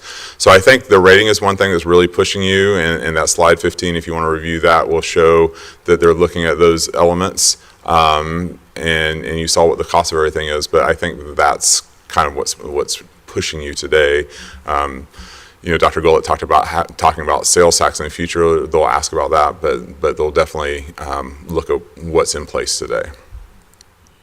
Thank you. Thank you. Yes, ma'am. Anything else? Not right now. Well, Ms. Boston. Oh, Ms. Boston. Oh, sure. Oh, I think she let Mr. Smith handle Yes. it. Yes. Would you let him speak? Okay. Well, I'm good at ripping the Band-Aid off, so if we can just go to slide 13, which has the tiered scenarios that we requested of Banesh to develop for us, I think the first focus of our impact fee conversation needs to be determining which tier we want to proceed with. As a board, we've come to, I believe, consensus in previous meetings about all of the other language within our impact fee ordinance. This was the singular piece remaining at request from other municipalities to address. So I would engage the board in a conversation about the tiering scenarios and how we want to proceed. After speaking with community members, my recommendation as a board member would be scenario 2. So I will open the floor to the rest of the board to have discussion about this, if that's okay, Chair. Absolutely. Thank you, Board Member James. I have a question for Attorney Powers based on this conversation as we get going. So if my calculation is correct, in every scenario before us, each one of them has a calculation that exceeds that 50% threshold that is going to require a supermajority of the county commission. Would that be accurate? Because we went through the public meetings, the public workshops, all the scenarios. I just wanted to have that out on the table, that each one of these is going to require a supermajority vote. Yes, and that's because that fourth tier, the multifamily, no matter how it's divided, that fourth tier represents an entirely different set of circumstances than it represented in 2011. Multifamily has expanded, it's differentiated, and multifamily at that time was within, now if we were able to use, looking at cost of inflation at dollars and things like that, that'd be very different because the increases are not, over 50% when you factor those things in. However, that's not within the plain language of the statute. So multifamily was perhaps undervalued at the time or was perhaps underutilized within Marion County and has increased since that time. So that particular category goes up by more than 50%. Now, 2 other categories go up minutely, and 1 category actually goes down.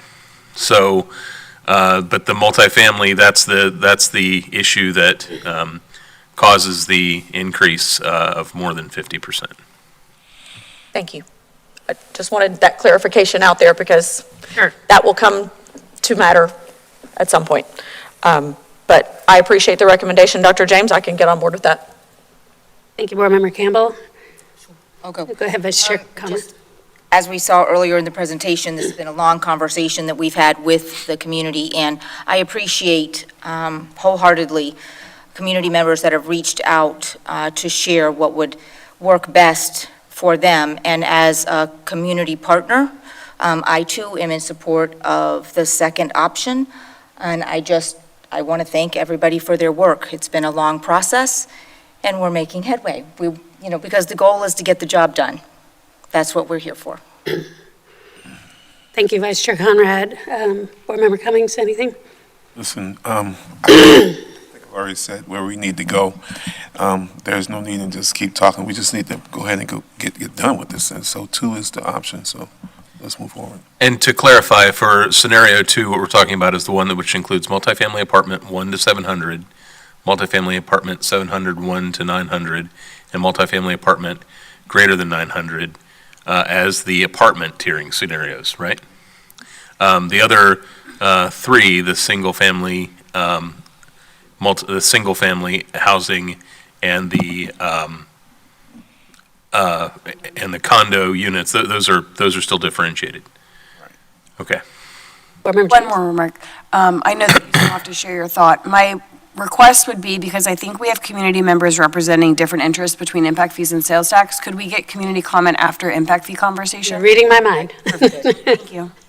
Thank you, Board Member James. And yes, I can get on board with scenario 2. I also wanted to extend my thanks for all of the feedback, all of the effort that has gone into coming up with a plan that everyone at varying levels of perhaps happiness, can get behind.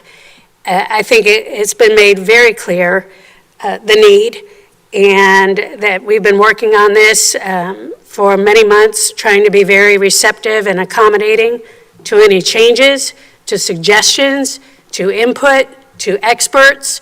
I'm not sure that there's any bases left in the stadium at this point to cover. So I'm ready, more than ready, to move forward with this. So I'm hearing a majority consensus. I would also, at this point, like to ask for any public comment for all the patient folks that have been sitting out here this morning.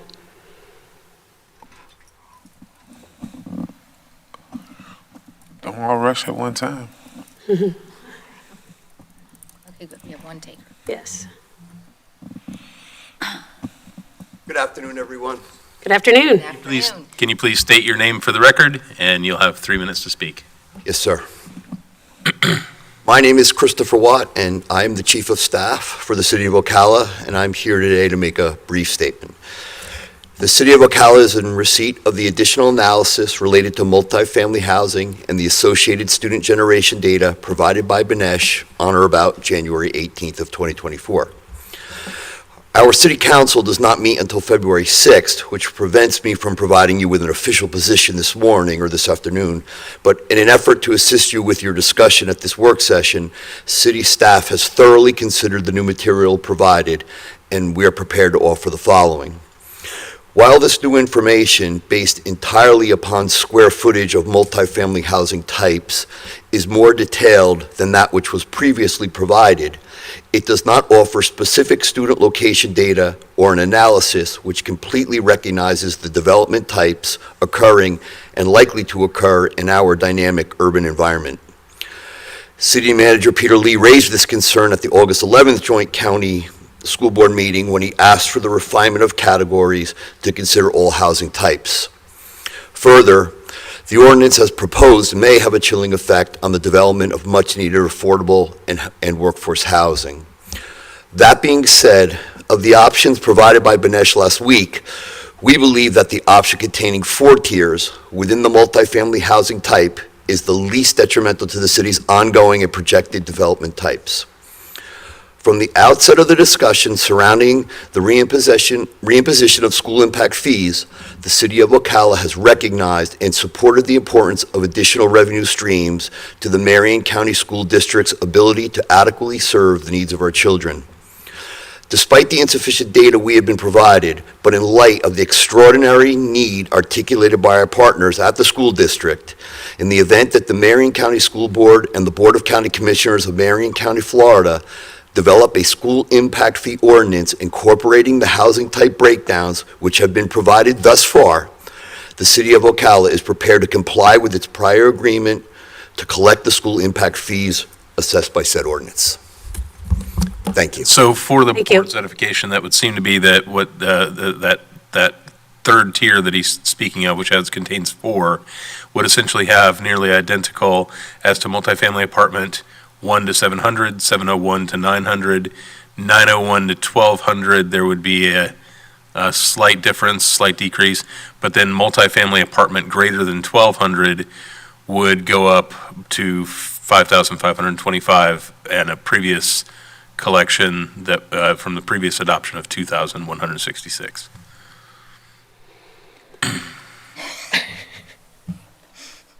If it's possible, could I ask him to come back up to the microphone for a follow-up question? Absolutely. Okay. Would you mind coming back up real quick?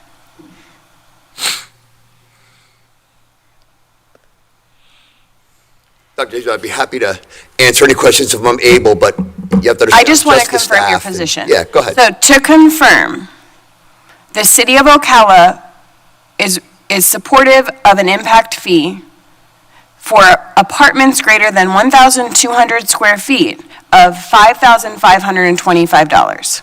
Correct, that's what I said in the statement, correct. Thank you for confirming. Thank you, sir. Is there any other public comment?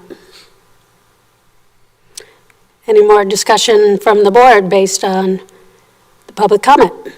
Absolutely. I would then encourage us to move forward with scenario 3. Agreed. I agree. That was Sounds quick. good. That sounds good to me. Sounds And good. very much appreciated. So let me ask a question. Go ahead. Are we hearing from what he just said that that would be the recommendation that they're going to give to the city council in 2 weeks? Can we get that on record? I will point out also, and I'll allow him to answer that question, but this also needs to go for review by the county commission. Correct. So, Right. But understanding that the city is an integral piece in this puzzle. Right. Absolutely. As I said, obviously, that would be our recommendation to the council. The council would be free to make its own decision, but that would be staff recommendation. In addition, I've also just received a note from, or text from Mr. Lee, if the board decided to go with the scenario, the 3-tier scenario, that would be supported as well. I'm sure. Either way. Okay. Thank you. Thank you. Chair. Yes. While it seemed as if, okay, let's just go with 4, I actually would like to go back to the original position of the 3. Frankly, I'm just not comfortable with going higher than what that 3-tier system is. I know there's a difference of about $300 for those building anything over 900 square feet. And so I would prefer the 3-tier option personally, this individual board member in this individual seat. I know that we can't ask people to make public comment. I know there are individuals from the county here, certainly would not want to put them on the spot to ask what their feelings are on it if they're not interested or available to come up for public comment right now. But there are multiple bodies that are a part of this, as has already been discussed. So thank you so much for your willingness to come to the microphone. The county is also having multifamily units built in the county and not just in the city. That is correct. We do, afternoon, Maria Mr. Briones, County Administrator, and I will be more than happy to share with you. We have been involved in all the meetings. for the record, I'm sorry, I didn't hear if you stated your name. I know it, but. Munir Briones. Yes, sir. And my discussion with the city, we will support any of those 2 scenarios that the city will be comfortable with. Okay. And that has been the discussion I had with the city. And we'll take it forward to the board and make our recommendation as soon as we receive it from you guys. So for the record, the county is going to make the recommendation of what the city basically said. Would be an agreeable recommendation. Staff recommendation would be Right, staff recommendation. in support of either of those 2 scenarios that the city will be comfortable with. Thank you. And I think they share their opinion with you. Thank you. Thank you. Thank you. So I hear us moving forward to Still a strong consensus. like scenario 3? I still like scenario 2 with the 3 tiers personally, Okay. but And go either way. from the rest of the board, please? I'm in support with the city and the county are in agreement to what we've been discussing, and there's been a lot of compromise. So I am in support of what the city and the county recommend, because we can't get across the finish line without their assistance. Thank you, Vice Chair Conrad. Board Member Cummings? Scenario 3. Scenario 3, Board Member James? I would also move forward with scenario 3, seeing that as the recommendation from both other entities. Thank you, Board Member James. Attorney Powers, did you have something? No, so again, clarifying, scenario 3 is one that breaks it down into 4 categories. And that would be with okay, I'm looking at it here in front of me, okay. I can prepare a draft resolution to that effect, but it looks like my colleague, Mr. Batzel, is approaching the microphone as well. Yes, good afternoon, sir. Good afternoon, Rob Batzel, 1531 Southeast 36th Avenue, Ocala. I am not here to speak in substance, and I actually don't represent anyone today. I'm just here on my own accord. I appreciate all your good work.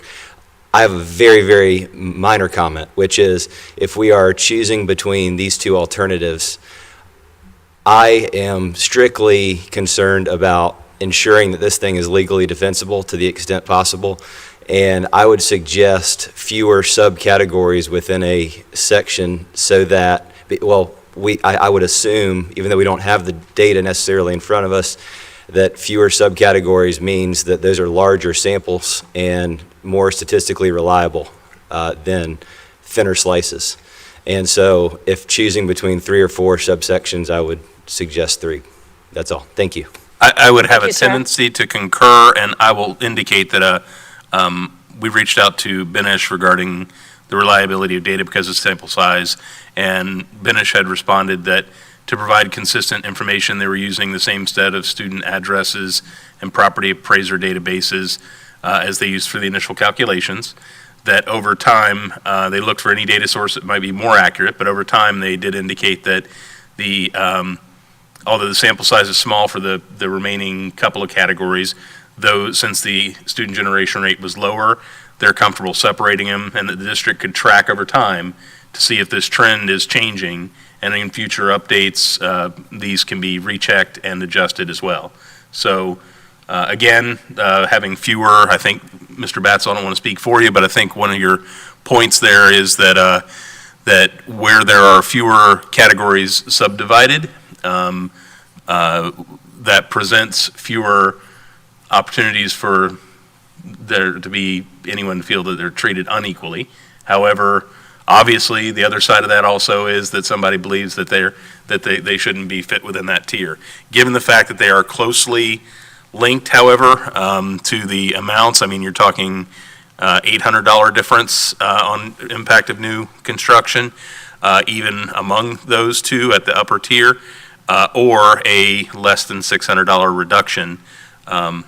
I think the board could choose either, but of course take into the account the feelings of the city, county, and stakeholders in your decision. Thank you for weighing in, Attorney Powers. Board Member James. Thank you for your thoughts, Mr. Batzel. To provide a point of clarification, the number of units, so initially Banesh brought forward a recommendation that had 3 sets of housing types. Per recommendation and request of a couple people in the audience today, including yourself, we separated out condos and townhomes.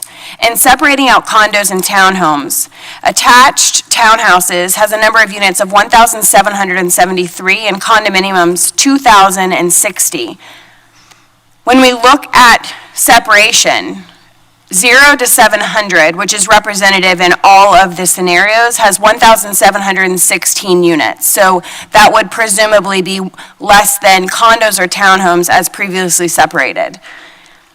Then we get into, if we were to stick with scenario, well, actually in both scenario 2 or 3, 700 to 900, or 701 to 900 would have 4,961 units, and 901 to 1,200 would have 7,897 units. With the remainder of the math, because my fingers were not that quick, netting that out of 17,000, we're looking at, I don't know, 3,000 or 4,000 left in the final category. My point in highlighting those numbers is that we separated out condos and townhomes already, and they have a smaller set of data than all of the categories except 0 to 700, which is probably not the piece that we're concerned about at this moment. So, to Attorney Powers' point, Banesh has shared that they believe in the reliability and validity in our data, and so I wanted to make that point of clarification with regard to sample size.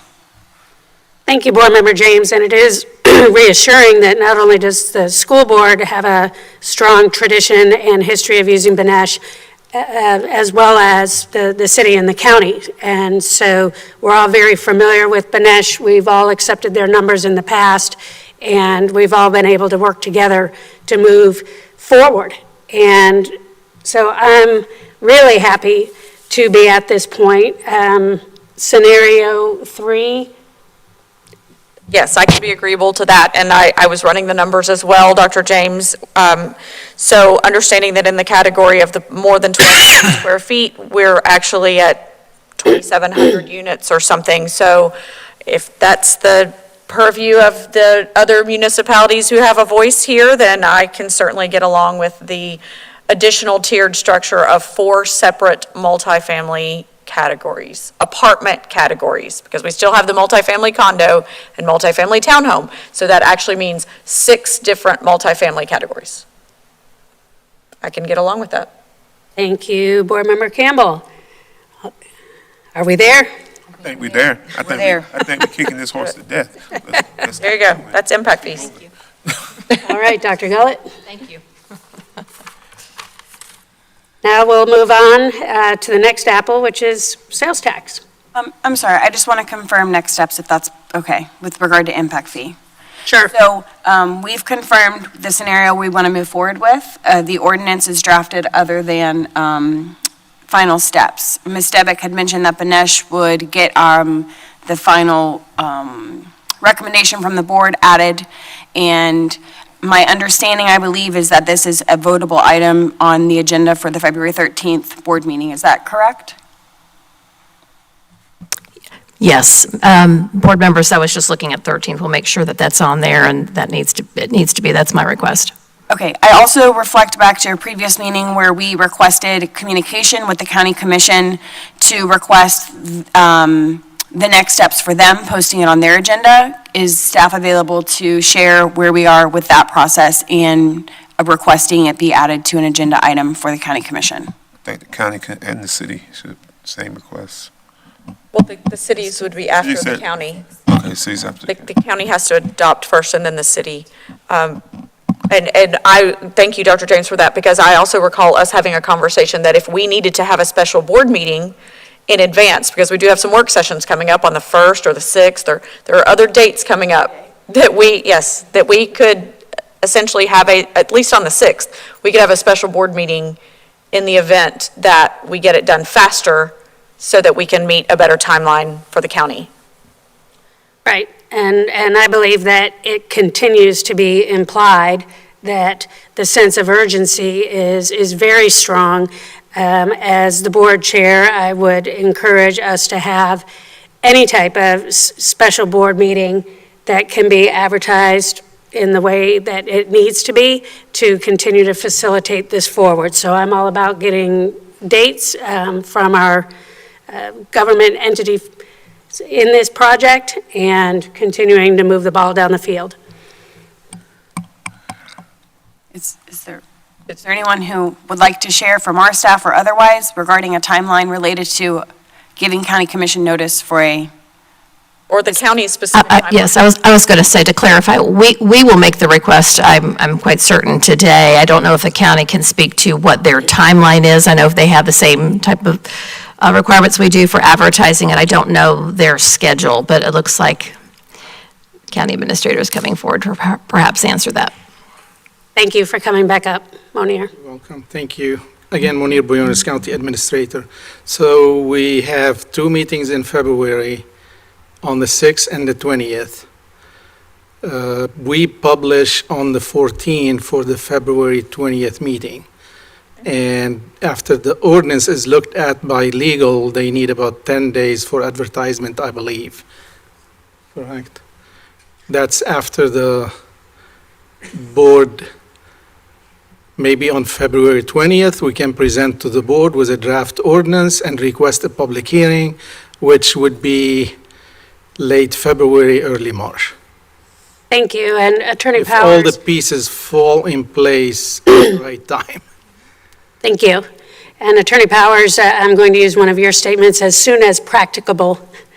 May we please have something together so that we can vote on it? Yes, and I will submit that to Mr. Minter as soon as possible so that he can review. Essentially, at this point, all the other language that we had in there is not going to be altered, with the exception of there is a section which has these breakdowns and these numbers. We'll alter that and submit for his review.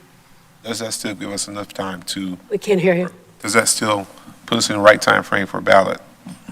it doesn't go on. This doesn't go on a ballot. This This is just impact. This is, Yeah, okay, right, okay, this is okay. just for impact fee, right?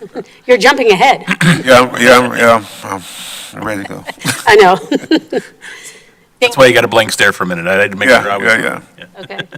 Yes, Board Member Campbell. So Chair, understanding the timeline that's just been shared, since we already have a special administrative briefing and work session scheduled for February 6th, I would recommend that we hold a special board meeting that same morning for the purpose of this and this only, and then move into the rest of the administrative briefing and work session, so that we can have this approved by the board on the 6th. Thank you, Board Member Campbell. And unless there's any other construction contracts or anything like that that we need to do. Ms. Martinez, are we still within a publishable window? I think we've surpassed that. Yesterday was the deadline to submit for proper publication. Worried about That that. is correct. We are not in time. That would have had to have been published yesterday by noon in order to do one for February 6th. That's what I thought. Yes. So we're going to need to compare calendars and see when we can get together for a meeting to get this done. It would not be able to happen ahead of the 9th because the next publication in the Gazette will be the 2nd. Right. So we have a meeting already on the 13th. I don't see how we're going to get much ahead of the 13th. So then that pushes the county's timeline to March 5th. Yeah, I think that's just the reality of the calendar. Yep. Okay, so we will add it, and we'll have the language in the ordinance. Given the board's consensus, I'll draft what has been discussed today and send it on so that at least it's there for review. So that may shorten the process somewhat for how long it takes from review to get onto their calendar, so. Okay. All right, and we're going to run right into the conversation now about sales tax and then the process for that. So we may end up landing on the same meeting. Okay, anything else? Not regarding impact fees. Okay. Anything else from public comment? All right, thank you. All right, let's move on to sales tax. Would you go ahead and repeat your recommendation again, Dr. Gullett, just for the record? Yes, of course. To be clear, I think the data has shown that we need a half-cent sales tax on the next ballot, and I would recommend that to be for the 2024 ballot. Or longer term? For long term. Yes, sir. Okay, thank you. Opening up to the rest of the board for discussion. I'll start. Go ahead, Dr. James. I support the superintendent's recommendation, and if we come to consensus today as a board to support her recommendation, my request would be that she adds an agenda item on the February 6th meeting for us to have a formal discussion about the sales tax ordinance and language. We already have a work session that day on staffing plans and stop times, so I would request that Chair Thrower, you and Dr. Gullett add this as an agenda item to that meeting so that we can discuss the specifics of the language and finalize that, hopefully in consensus in that meeting, with then a placeholder in the 13th meeting, board meeting, for us to vote on moving forward with that sales tax ordinance, if that's the desire of the board. Thank you, Board Member James. Any other comments, questions? I mean, Go ahead. the superintendent has given a recommendation. Saw a wonderful presentation, and thank you to all those that presented. And listening and seeing that presentation, it showed that we're in crisis situation. I didn't see a wish list. I saw a list of necessities of what I was viewing. So I'm in agreement with accepting the superintendent's recommendation. Let's move forward. Thank you, Board Member Cummings. And Vice Chair Conrad agrees. Board Member Campbell. Sure. I'm going to make a statement here, and then I'll share what my position is. What I'm grateful for the most about the lengthy presentation that we had today was the timeline that showed that these 5 board members have been intimately involved with this process since 2022. That we've had extensive conversations and have been working diligently with our community, with partners, to try to get this across the finish line. And what today, even more so, Dr. Gullett and her team have displayed is the crisis.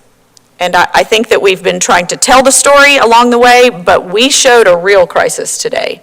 And opening up the community to understand and come and tour our schools. Please, go walk East Marion and see that there are no doors on classrooms. Please, no walls, no walls.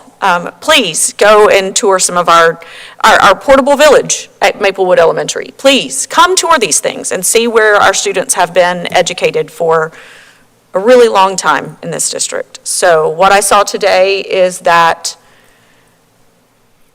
it is a crisis and we have to move, and this is not an either or scenario. This is a both and. And so I too will be in support of moving forward with this sales tax conversation. Thank you, Board Member Campbell, and I don't know that I could add anything to what's already been said, other than my continued gratitude for the hard work on everyone's behalf, for their input, for the multiple meetings, and for the passion to make public education in Marion County the best that it can possibly be, because I believe that Marion County is the best county that you could possibly live in. So that's where I'm going with this. Public comment regarding the sales tax. Come on down, Mr. Shealy. Good afternoon. Good afternoon, Madam Chair, board members, superintendent. As you all know, we've all met and talked. We are very supportive and encouraging of the board to move forward with asking the county to put on the ballot the half-cent sales tax for a 10-year period. We believe that is something that we can all work together. It gives you an ongoing revenue source. It fulfills so much of the obligations, the needs that you have. It is a great complement to what you're doing on impact fees, and we would encourage that. As you know, with the sales tax, the legislature has outlined very specific timelines. You were talking earlier about the need to move quickly. We need to move quickly. There are some deadlines that need to be met. I so appreciate Dr. James's request to get this on your workshop and then an upcoming meeting so that you can hopefully act on that, move it to the county to go through their process so that it can go to the state. Our encouraging deadline on that is April 9th. That's not very far away. So we really want to be able to support and to help you on that. I think another thing that's so good, love this presentation, what you're doing, and I don't know all the details when it comes to school board members. I know other elected officials.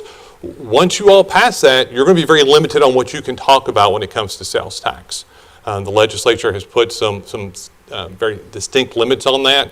We're here to partner with you all to be able to tell the story and why it's important, and that this is an important investment for us to make, not just for the day, but for the future. If there's any questions about the polling or about the sales tax, I'm happy to answer that. Otherwise, I appreciate what you all are doing and how we continue to work. I say it every time I'm at this podium. We believe in partnerships, and this is another fantastic example of that.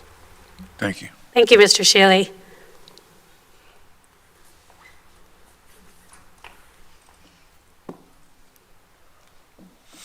Good afternoon, sir. Good afternoon, everyone. Reggie Boudier, Stearns Weaver Miller, at 101 East College Avenue. First, thanks for an excellent presentation, and thank you for your dedication to... Mr. Boudier, would you mind? Yeah, I didn't even hear his name. Yeah, right. your microphone's Can not you hear me picking up now? for us very well. And Say it loud and proud. Okay, let's try this again. Good morning, good afternoon. I've lost track of time. Reggie Boudier, Stearns Weaver Miller, 101 East College Avenue. First, I'd like to thank you for an excellent presentation and your dedication to resolving what is a significant crisis. I believe there's consensus on that. I affirm everything Mr. Shealy just said. The schedule is critical. We are in a tight timeline. We're here to support you. The other thing I want to mention is that the words matter on the referendum ballot language. They swing points dramatically, and we're here to help you, show you how that works and doesn't work, because we do a lot of referendum work. So I just wanted to affirm that we're here to support you to move forward with speed to really move the half penny to the ballot on November 5th of this year. Thank you. Thank you very much, sir. Is there any other public comment? All right, hearing none, I'll hand it back to Dr. Gullett for any final comments or feedback. I do just want to say thank you to all of our partners that are here today and representing those back in their respective places. I do feel and have heard the support of the community, and I just think that's important. It's another illustration of Marion County being at the top of the list for being committed to doing what's best for our students, and I want to thank everyone for that.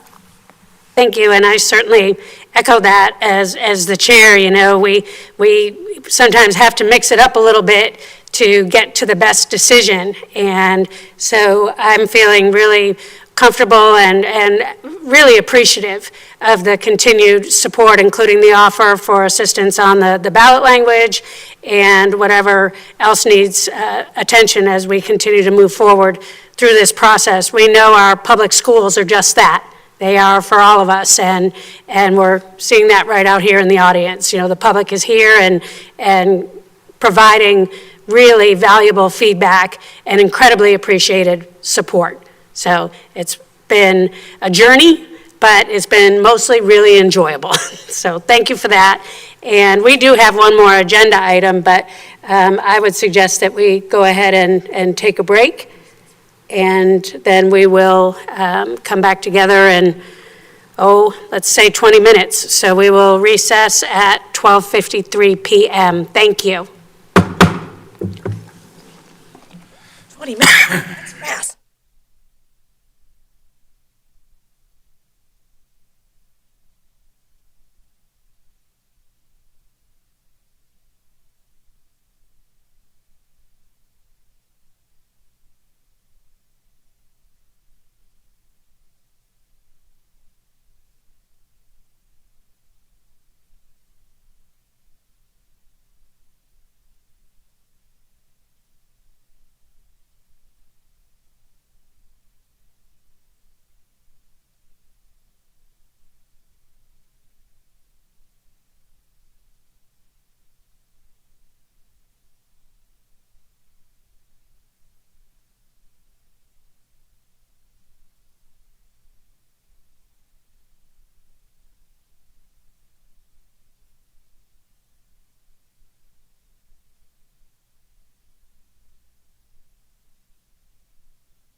Good afternoon. We are back in session at 1:16 PM. Moving on to our final agenda item for today's work session.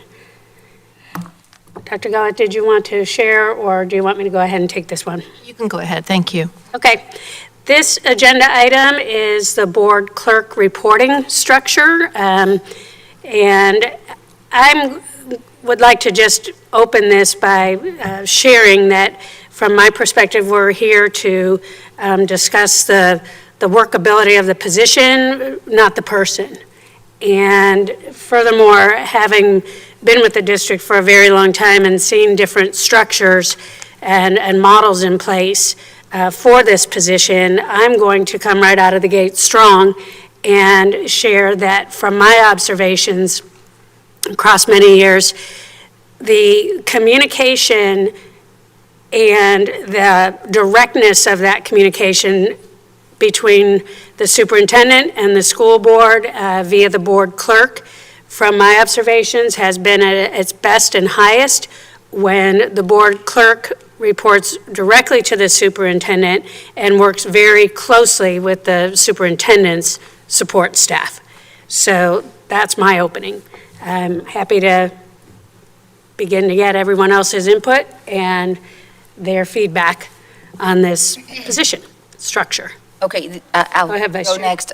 Really, the only concern I have about the position is the having backup. So when someone is not available, that we have a specific person that can take over when the clerk is out. And so how does that work? Where does the coverage come from? Who's responsible for it? So those are my questions in regards to how to best support the clerk in her role. And is it easier supported under the superintendent, or is it easier for her to be supported underneath the board? So really, those are questions. I don't know, Attorney Powers, if that's for you or if that's Dr. Gullett, but that's really the only concern I have. Thank you, Vice Chair. And again, from my perspective, and I know I'm talking first rather than last, from my perspective, the communication is best when everyone is viewed as part of operations, which is under Dr. Gullett. Then there is no confusion about how things are organized. And I completely agree with what you just shared, that when this position in the past has reported directly to the superintendent, those kinds of things were seamless. And they never came to the attention of the board that I am aware of. It just got done. So that's what I really want to see moving back to. And I'm going to be quiet now. All right. Could I ask a historical question? When did the reporting structure change then from reporting directly to the superintendent to reporting to two people below the superintendent? I don't remember the exact year. It's been more than a year ago. Maybe Ms. Martinez, could you share if you know when that reporting structure changed? I believe it was around 2 years ago. That would be my guess. Structure changed. Okay. Sure, and to that question, I think perhaps, and I'd have to pull it up to see the actual organizational chart, because obviously under an appointed superintendent, we have a little bit of a different organizational and reporting structure. So how many, if you don't mind, Dr. Gullett, how many direct reports do you have that are, I mean, Talbot Irving, Boston Ellis, like how many are direct reports to you? I would say now I'm at 9. Yeah, so if I could, as a point of clarification, when you talk about direct report to the superintendent, my organizational chart is under my decision-making, right? How I need to operate to do the work that I feel is a priority for our district is something that I choose. Right. So just for clarification. I understand. Communication for efficiency, for operations, and for my ability to provide oversight into the work, and already have 9 direct reports. So even if it was under you, if that position was under you, that person could still be reporting to someone else? I can't answer that right now. That would be under review. Yeah, it just depends. I think our board clerk needs to have the least amount of people to report to. This is me. I think that because of the sensitivity of publishing certain things, how we have to function as a board, I think the least amount of people that's like pulling that person, because right now it's just one person in that position, and we need to make sure that our stuff, I don't want to go to jail. I don't want to be sued. I don't want to be anything. And if our board clerk is supposed to be that person that's going to help us stay above board along with our attorney, that's where I need to be. Thank you, Board Member Cummings. Board Member James? Yeah, so I guess to my point of historical reference, then Dr. Gullett, could you share why the reporting structure changed from reporting directly to you to then reporting to a director who reports to an executive director who reported to you? I felt that it was more important to have some alignment and communication among team members that were part of that work, producing the meetings, the efficiency of that communication as they pertain to the board. When I've needed to communicate, I communicate directly, as you know, with you. So I don't utilize that position as a means to work with you.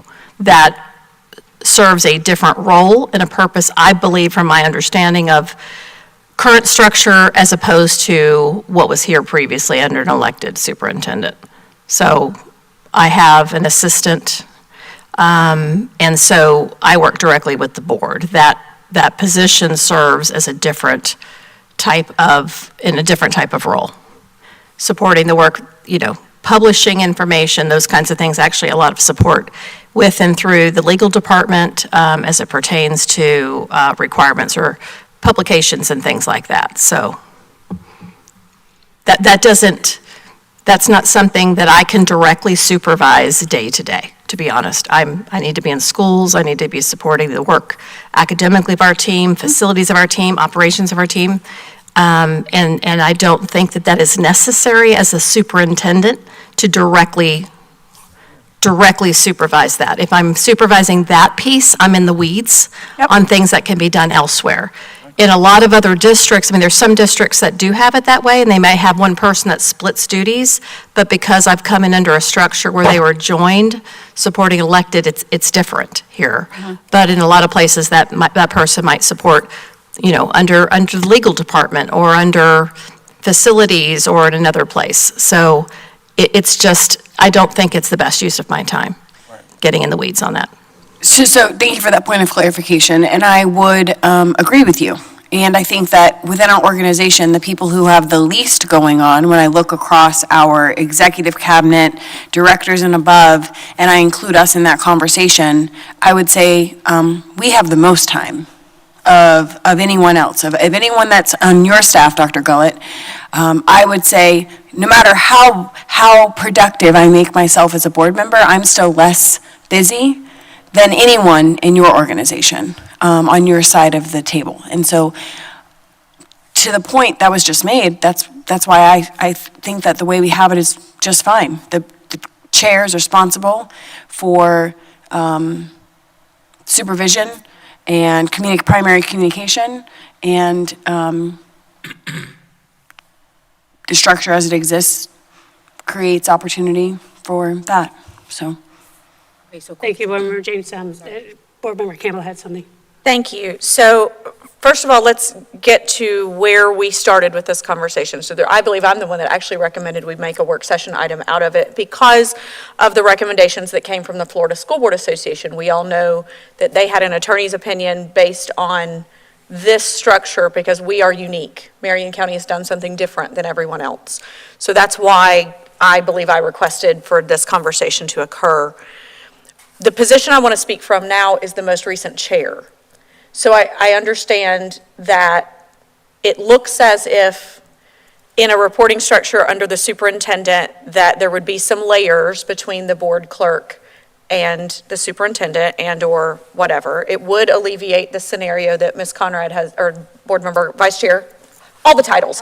That you referenced that any coverage, any conversations and clarifications on publication and all, because there would just be a consistent organizational structure that would not be necessarily going to us. But as the most recent chair, currently the way the job description reads is that the chair oversees the work. And so while I appreciate the responses of the other board members saying we have the least amount of time, as your most recent chair and your current chair making a recommendation that actually I don't think the other board members are aware of the time it does put on the chair. And so while that is something that was voted in while I was chair, the structure changed at that time, I don't think that the full scope of exactly how much work it is to have someone reporting to us as an employee, but yet they don't really, because actually they report to all 5 of us, but still it's sort of the chair's role to oversee some things. It was a lot more complicated than I anticipated it being. Let me just say that. In the 6 months that I incurred that responsibility as the chair, it was a lot more than I anticipated. And so I understand that school board members hypothetically should have way more time on our hands than other folks within the district to oversee an additional employee or what have you. But personally, I will agree with Chair Thrower that a structure under the superintendent, the way the structure had been for quite some time, if not always, it had always been in the superintendent's organizational chart, I should say. I would recommend that we go back to the original way. Well, I've been chair twice, and I think I did a halfway decent job in that time frame. And I think that what's required of the chair is not so strenuous that you couldn't continue to do that part of managing that person. Not only does the chair is pretty much looking at the board clerk, but it's also the attorney, it's also the superintendent, it's also doing their time sheets or time approving times off and different things of such. I think it's doable if we want to do it.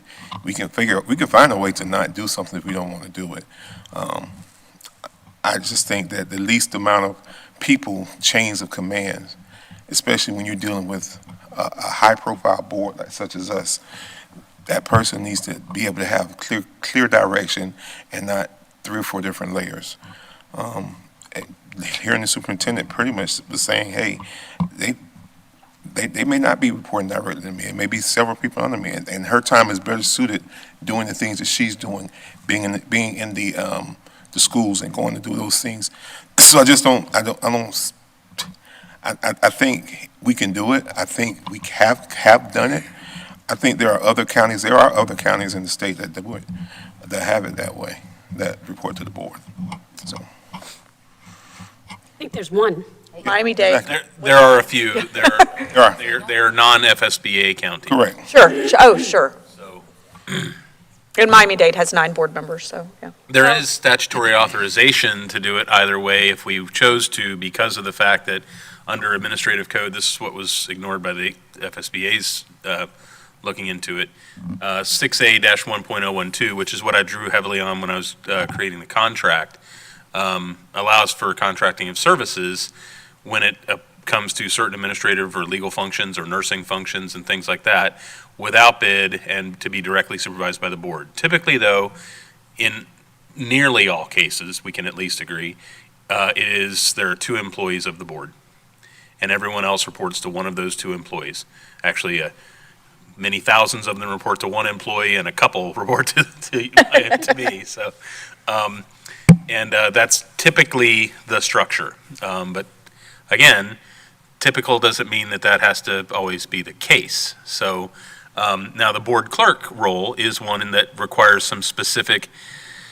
This is not just board services. Board clerk role does require specific record-keeping responsibilities and things like that would be inappropriate for a party to an action, such as, the legal department or risk management or somebody else directly supervising the keeping and maintaining of the records, because that would not be appropriate. However, within operations, there are many different niches, whether that niche would be to have a board services department or that it be hosted under another department. That's, again, a matter of structure that is at the superintendent's discretion. So certainly I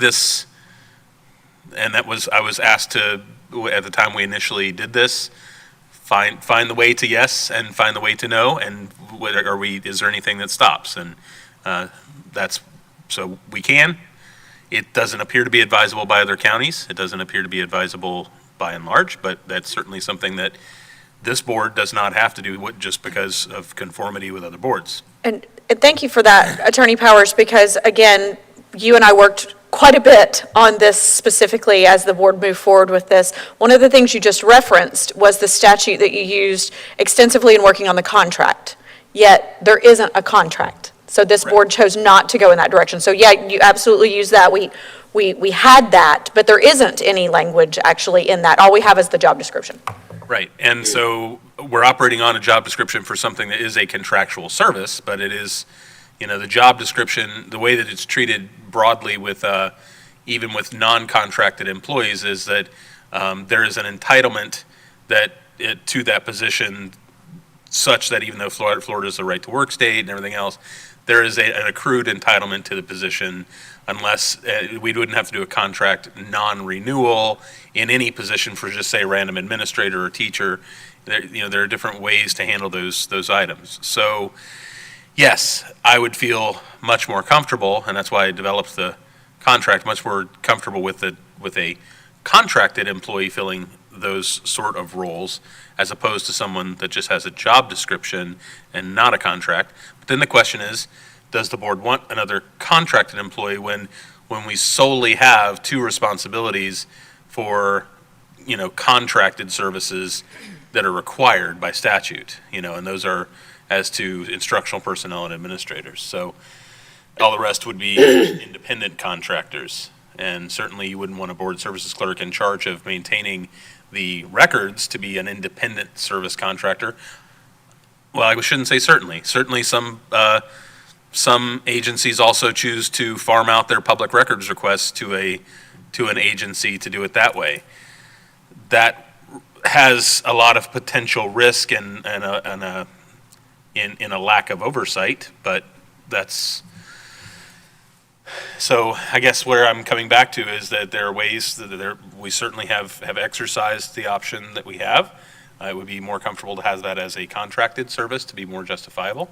But if we do not wish for that to be, the reporting structure, again, I agree with the superintendent, this would fall, if it were to be a position that were to be under operations, the structure of that is entirely within her purview as to how she wishes it. And the board can make its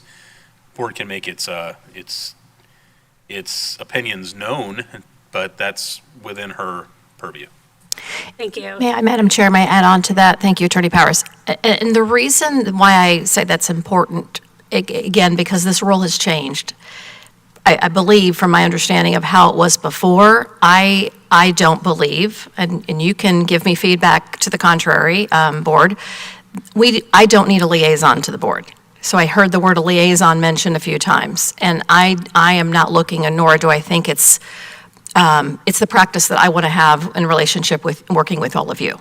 So perhaps there was a time where a person served in that role, but under the current structure, I'd prefer that not to be a consideration.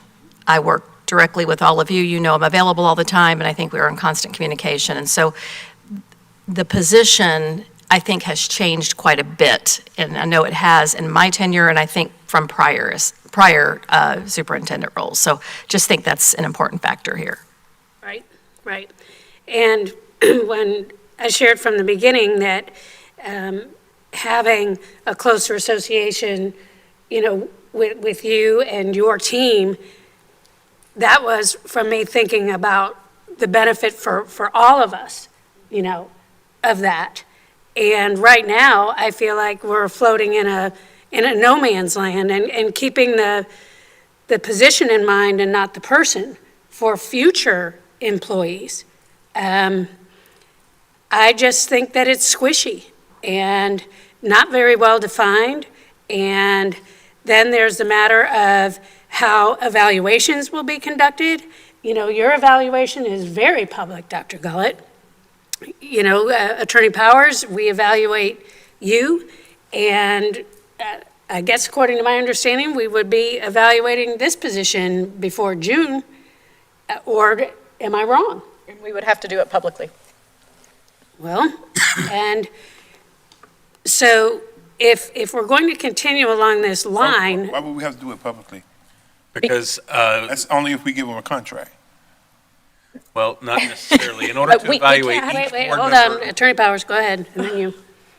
each board member could simply submit a numeric evaluation, but then ultimately, there would be no opportunity for discussion among board members regarding an evaluation unless they brought it back for a specific board hearing. So, and that is an option, but otherwise, it would solely rest on sort of a numeric evaluation or even a numeric evaluation with written marks that then each board member submits, but nothing is then brought together. There's no conferring between board members about that. There's no evaluation. You couldn't say, for example, hey, this other board member, or who was the chair, who has worked the most at that time with this person, because certainly even in my case, I work very, very closely at a time with one board chair and then more loosely with each of the other 4 board members. So it would be difficult to know exactly how well, someone worked with the person who was solely in charge of supervising them during that time. So public discussion would be off the table if there was, anything that you wanted to. Public discussion would have to be on the table in order for you to discuss anything about the evaluation. Thank you, Attorney Powers. Board Member Campbell, and then Dr. Dean. Sure, so public discussion, absolutely, but even us able to share what our comments written would have been would still warrant public conversation. So we would all collectively, we all would be able to see Attorney Powers' evaluation, same thing with, obviously, Dr. Gullitz's. But again, they are contract, and we do have to agree that we're keeping them on, or renewing a 3-year contract, and all of those conversations are all public as well. But the evaluation piece, we couldn't just, here's my, send it an email, here were my comments, or have somebody send all of our comments, because then that becomes a conduit scenario, so. Thank you. You good? Sure. Go ahead, Dr. Green. I've only evaluated Dr. Gullett and Attorney Powers one time so far, but in my recollection of doing that, while there was opportunity for public discussion, I don't recall an extensive public discussion or one at all about the evaluations, simply to provide accolades and say, congratulatory remarks for good work, but there was not an extensive conversation about what one board member did versus another. Did anyone remember it differently than that from this past year? We just re-evaluated the tool, and there was discussion on that, and during that point, how we viewed portions of the tool differently. Yes, but the specific markings of the evaluation, we did not go in. We could have, but we chose not to, as a board, go into discussion about the specific markings. So I do agree that the evaluation tool should be a public-facing document that we would all submit and attach to a board meeting agenda, similar to what we do for Dr. Gullett and Attorney Powers.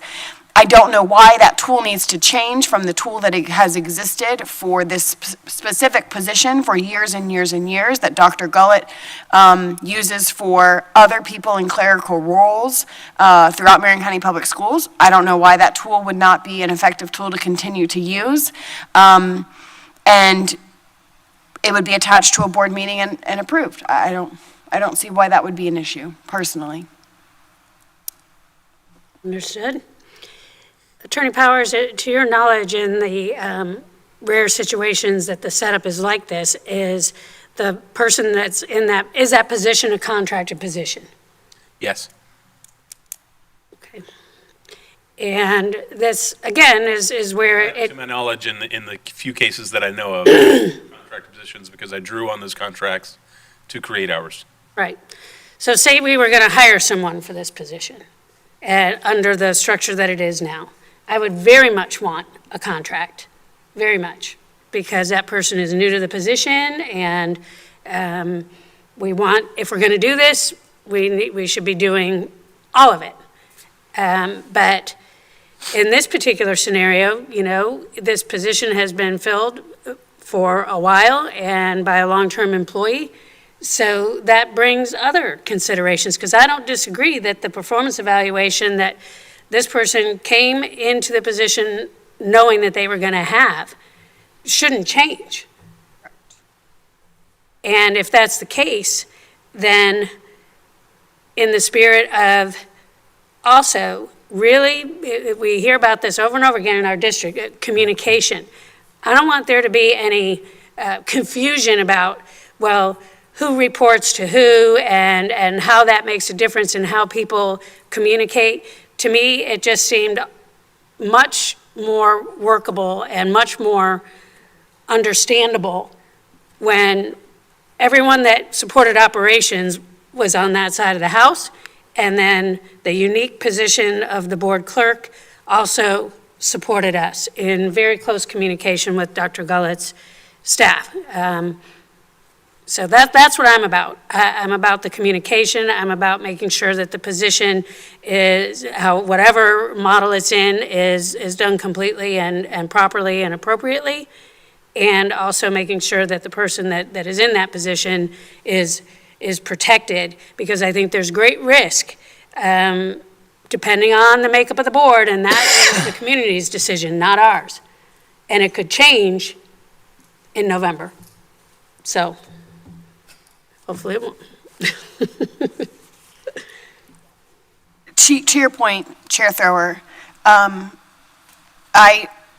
I support the conversation around a contract, and I support the conversation around an enhanced job description, and even a change in evaluation tool when the person who's in the seat now vacates a seat and we move into a new hire. I think that would be the time to have I would be completely on board with all of that.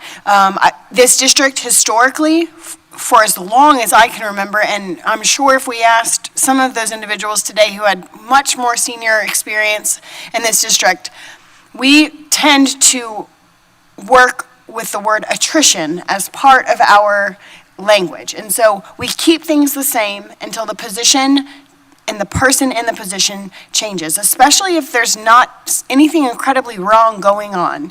And then when the person in the position changes, we make adjustments accordingly as we hire on someone new. So keeping it as it is and exists today, using the evaluation tool that Ms. Martinez has continued to have, seeing as she is the employee in that position, and not operating with a contract is how I will proclaim to move forward. And if and when Ms. Martinez chooses to retire to probably a beautiful island, she can then coast into the sunset, and we can get a contract, and we can get a new job description, and we can do all of the things as we hire a new person.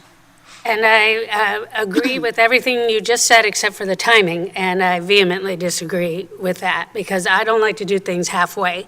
And I believe that for the current position and how it is at the moment, that it needs to be on the operations side of the house, and when that day comes, then that next board can make the decision about the rest of it.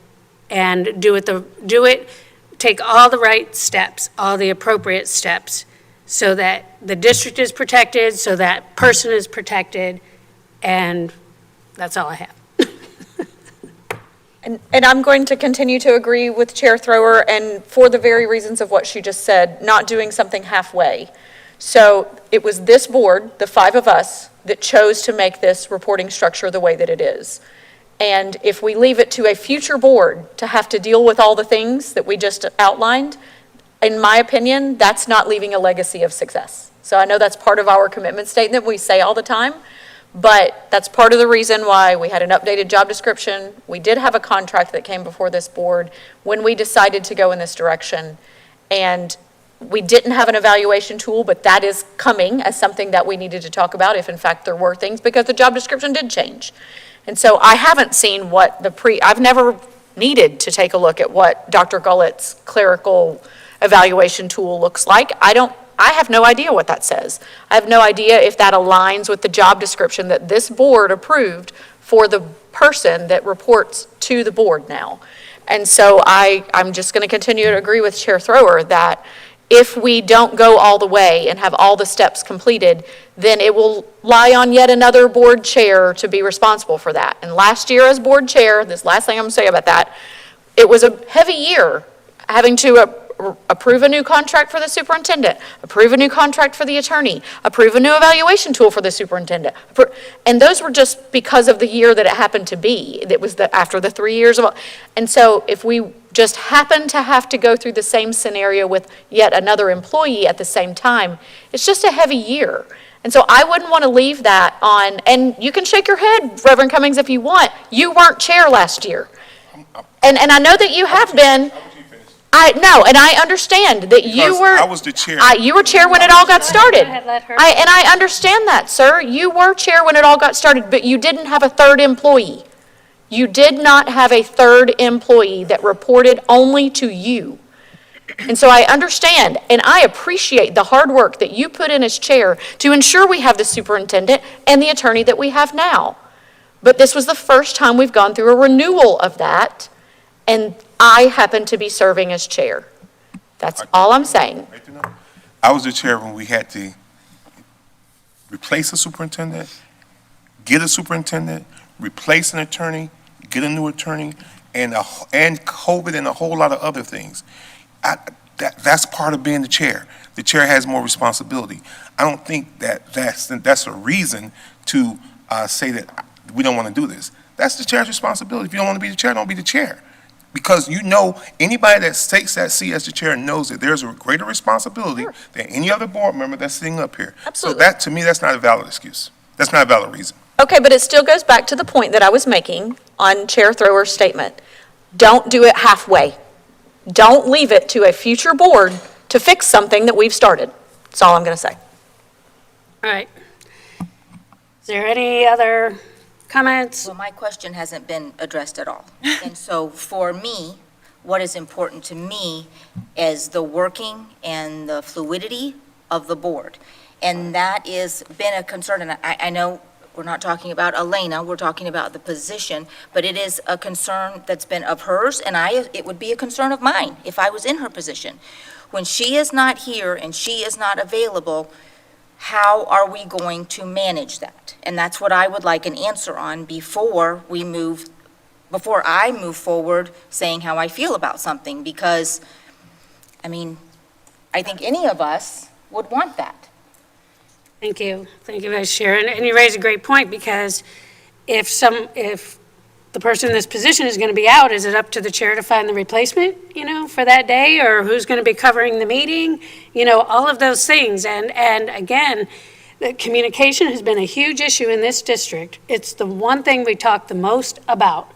And that needs to be very seamless. And in my opinion, something that wouldn't even come to the board's attention, that if someone has to be out, then the person that's going to be taking that person's place that night, that's taken care of by operations, and that's our employee. So it's been awkward. I will say that it has been awkward. And hey, I come from the horse background. I'm not afraid of work. That's not why I brought this up. This, to me, is about everything I just said. So, Madam Chair, question. Yes. When we go off to conferences or wherever we're going, and there's an issue, who do we call? Our board clerk. The person who made the reservation. Call our board clerk. And because if we did not, if there were so many layers, why would we put layers into a situation when at that moment we need someone to resolve the issues? Yes. But in that scenario, I'm sorry, Chair. Go ahead. I'm sorry. But in that scenario, when we had previous issues, and there were layers, just like we've had over the last couple of years, the person I still called was the person whose credit card authorization form we have, because she's the one who made the reservation with her credit card. So it didn't matter who she reported to. She's still the person who made the reservation for us. When you look at how this for some reason, I'm looking at it from a historical perspective. For some reason, this position has been just keeps evolving. At one point, the position had backup. backup moved, was taken away or whatever, for whatever reason, and then there really was no backup. So now you just asked the question, who's going to back it up? And now we're to the point talking about who's this person under, and I'm trying to figure out, how did we get to this point where this position got to be so high profile that we had to remove people out of those positions, and then now we got to figure out talking about putting them under a contract? How did we get to that? Good question. And furthermore, the position evolved even greater to address the financing component, which was a responsibility of someone else in the district under communications and that secretary. And when that individual left the district, there was evolution in that component of the job as well. So I think the point, if I can speak on your behalf, Reverend Cummings, that is trying to be made, which is a point that I agree with, I appreciate Dr. Gullett's sentiment that she does not have the bandwidth, time, and, excuse me if I'm ad-libbing, desire to have the board clerk report directly to her, because she has a lot going on, and honestly, it's her time is more valuable than for the clerk to report directly to her, because she doesn't need a liaison. She just picks up the phone and calls us. However, when we need something done, I did not pick up the phone and call the executive director of community engagement. And I did not pick up the phone and call the director of communications. I picked up the phone and called the clerk. So the insulating and creating layers for the position did nothing except complicate the job of the clerk in getting things accomplished. And having a singular person who has of the authority to make decisions to report to makes the job the most efficient. So if the clerk cannot report directly to the superintendent to get authority to make decisions, then the clerk needs to report to the chair of the school board to get decisions made. And that is, I firmly believe that. Because ultimately, the clerk is the one supporting the board. We're not calling any of those other people to get clarification on anything. And I can appreciate Dr. Gullett's sentiment. And if that is the case, which I agree with, then the clerk needs to report to the chair. And the chair needs to be the primary person having conversation. And yes, I believe that the chair should be, have a plan, and the board can come up with the plan, but the chair should have the responsibility of executing the plan for who takes the seat if our clerk is ill or unable to fulfill her duties that day. And the board can develop a plan together, collectively, for what that looks like, along with Dr. Gullett, who on record has said she will provide resources to the board to fill that if necessary. So solidifying that plan, if that's something that we need to hash out, then we can hash that out. But creating layers is not making the way of the work any better. Great, and under this current situation, if the person in the position is not going to be here, then I don't have the authority to ask anyone else to fill in. So who do you think, the chair goes to? So it still creates a circle. The chair has authority to reach out to the superintendents Of course. and ask for that person from. Of course. And my point is that we can slice this apple in a million different ways. I just want there to be no illusions whatsoever that whether we keep this the way it is, that person is still part of things on the operational side, is included in everything. We get bad about this in this district sometimes, and that is very counterproductive, because then somebody didn't get this message, and then it didn't get to that person, and then the chair has to try to unravel all of that. And so I am looking for ways to streamline this. I'm looking for there to be definition so that all of our employees that support us and the superintendent are clear. Madam Chair and members of the board, if I may just add a couple items, some of just clarification and reiteration. We will fulfill the need. So regardless of what you all decide you want to do, we will fill the need. Okay. The other is, I didn't say I couldn't supervise, but please understand, and I'm saying this very publicly and to you now, with all of the direct supports and all the needs that we've had in this district, there are only so many hours in the day, and I have to prioritize where I feel like I can best serve our students. It's not a won't, it's not a can't, it's just a matter of my job as a CEO of this organization is to prioritize. When in the clerk's role, as I said, has changed. It absolutely has changed from what I understood it was before. The posting of items, the details, the nuance, the technical aspect of the work that Attorney Powers was alluding to that is statutory in terms of the clerk's role doesn't necessarily need to be under direct supervision of a superintendent who is running a district for 45,000 students. Just for perspective, if you think of CEOs of organizations with 6, 7, 8,000 employees, making sure directly that that posting happened by noon on a certain date doesn't necessarily directly come under supervision of the CEO of the organization. Because if I'm spending my time on that, that means I can't trust my staff or anyone else, or if it's under Attorney Powers, any of us, to make sure that happens. It is my expectation it happens, and if it doesn't happen, it's my job to make sure it doesn't fail to meet those deadlines in the future. But if I'm spending my time on the nuance and the details, I'm not spending my time on where I could best serve. I just have to be really honest about that. So I'm just going to clarify, it doesn't mean I can't, but understand now I would be switching my time to that. And that requires diligence, work, supervision to make sure we are meeting the requirements outlined by statute. So I don't know if that helps or not, but regardless of what you all decide, I support it, know that, but it will cause some change either way, but we will fulfill the need. Thank you. So hearing that, Chair, Superintendent has said that she'll have the support, we'll have the support that we need for that position when that person's out, when they're on leave or whatever. We could, again, this board is smart enough to put together a plan in place. We were smart enough to put together a job description, all that stuff, put together a plan in place on how that moves and make it work. And that's not throwing the responsibility off on another board.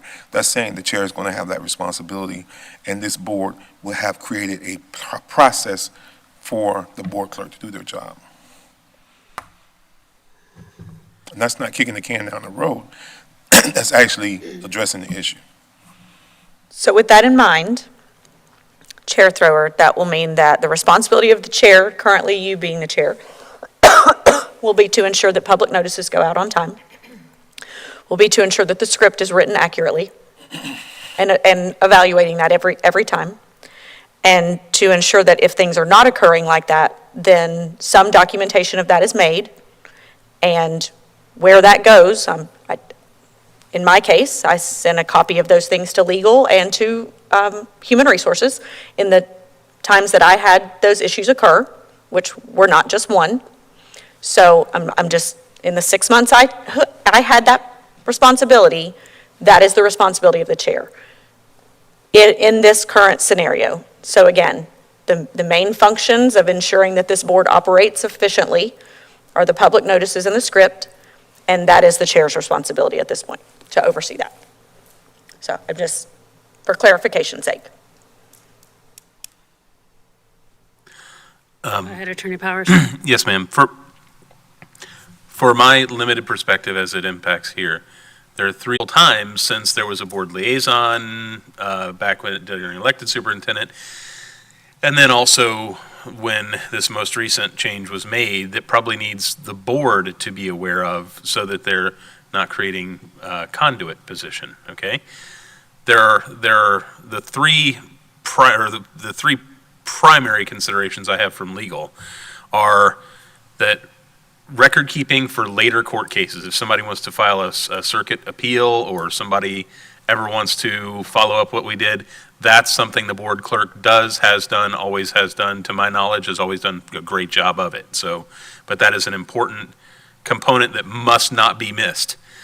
Now, I will also reiterate that that is something that, that this board is responsible for. So if this board's delegate to do that, at any point in the future did not do that properly, the board would be liable. And it wouldn't be liable through the superintendent or through the superintendent's designee who was the supervisor of that position. The board directly would be liable, and where the board is a party to a case, that could be extremely detrimental. So that has to be monitored closely in addition to day-to-day things. So this is just something that we all need to be aware of on the back burner, that those things have to always be taken care of, and those things have to be created as a strategic plan for how those are stored. Those procedures in the past have been kept by the superintendent. The board has not had to create a set of procedures as to those issues and how those things are done. I suspect that if we were to do so, it would rely heavily on the person who's currently in that position to tell us about how do you do this. Second, it's the superintendent's duty to take the minutes of every meeting.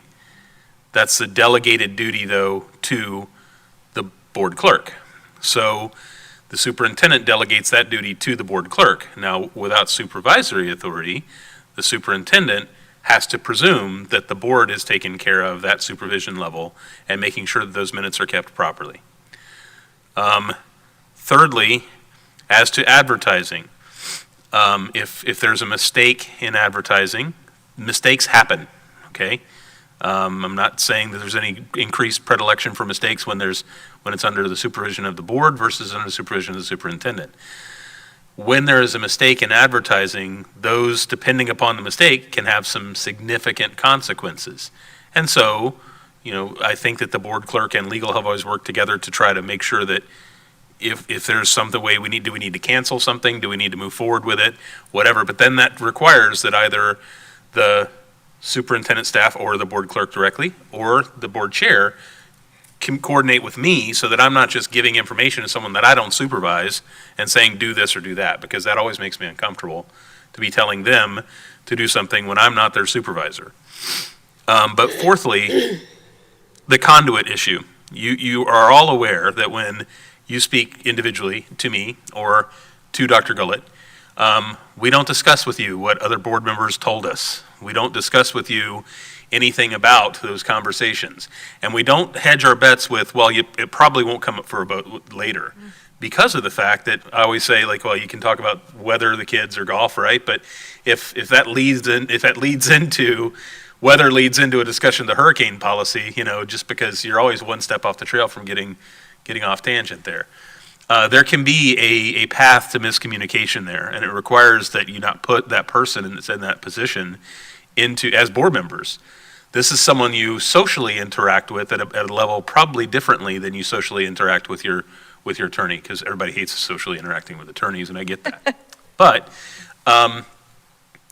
that is a position that you as board members and even as a board chair supervising and trying to get information from that person need to be very careful not to put that person in the position that they could act as a conduit by saying this board member said this or feels this way or did this or anything else, which means that there's an increased level of sensitivity that person has to walk on eggshells with if they're being directly supervised by the board. So those are all just considerations. You do with them as you like, but those are considerations for you to think of as you address how that position should be supervised, what might need to be included in a future contract if that's contemplated. And I think that between Ms. Morant and the board chair at the time and myself, I think the job description was tried to spell out as much as those as possible.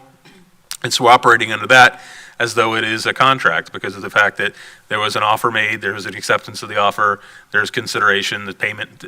So it has all the legal terms of a contract, even though it doesn't have all of the terms that we would want or that the other party would want for a contract. And we simply don't have it. So. Thank you, Attorney Powers. And, the longer this conversation goes on, the more muddy it becomes.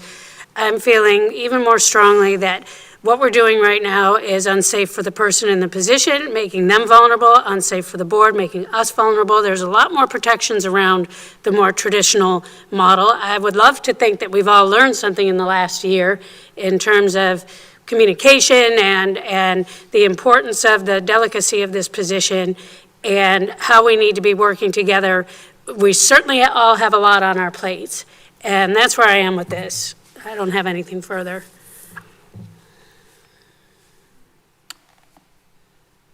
Do we all need to share our opinions so we can figure out a consensus of the board? Yeah, so for me, the next step would be to, bring it back to a vote, to move it back under the superintendent. Obviously, she would have the authority to determine where that would lie in your organizational structure. I believe, Dr. Gullett, you've heard, loud and clear from the board, the importance of the communication, the cohesiveness, and the ability to get the work of this district from all of our seats, continuing to flow safely. So, Is this going to be on the agenda? that would be my suggestion, unless there's another way to do it. I mean, we had to vote it on. I guess we'd have to. So it would just be a change in the staffing plan, I guess, is how that would look? Yes, I would say so. Attorney Powers. I would say we would need a recommendation. If you want this included in a staffing plan, then we'll need to include that and factor that in. Because as you know, that is getting ready to come to the board on the 6th as a work session topic.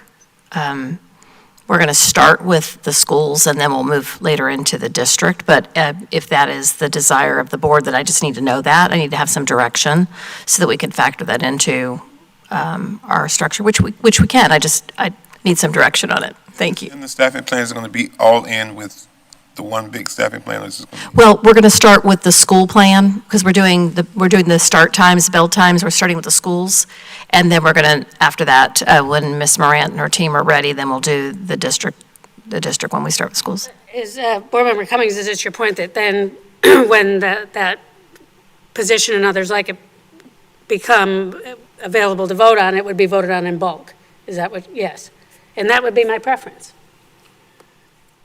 And that's how we did it before. I mean, it was a part of the huge package, which. So for clarity, and I'm going to ask Attorney Powers to chime in if he sees differently, we're going to put that into the staffing plan. It is, I won't be. And putting it into the staffing plan, then, if a board member votes no because of a singular item, they will vote no collectively on the staffing plan. Correct. So is that the risk the board is willing to take, that there will be a majority vote no on a staffing plan? Correct, and Attorney Powers, correct me if I'm wrong. I mean, if they vote no, it's declining the entire proposal of the plan. And It's not a line item.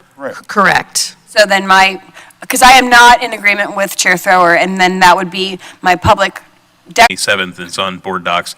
The contract, it doesn't have to be the same one, but the contract that I had reviewed to come up with, and for that particular item. Now, if there may not be a position if it's going under operations, if that's the vote of the board, that is going to require as such. But that would not be something I mean, it may need to be added to the staffing plan. That's a question for the superintendent, or it may be added as a position after the staffing plan has been voted on. So. That is correct. And my additional comment to that would be that it's already being budgeted, so it's not a matter of budgeting for financial reasons, just have to put that out there. So it would just be a matter of structure and report. Correct. I don't have anything further. I think I've thoroughly stated my opinion. So, anybody else? Okay, Cummings?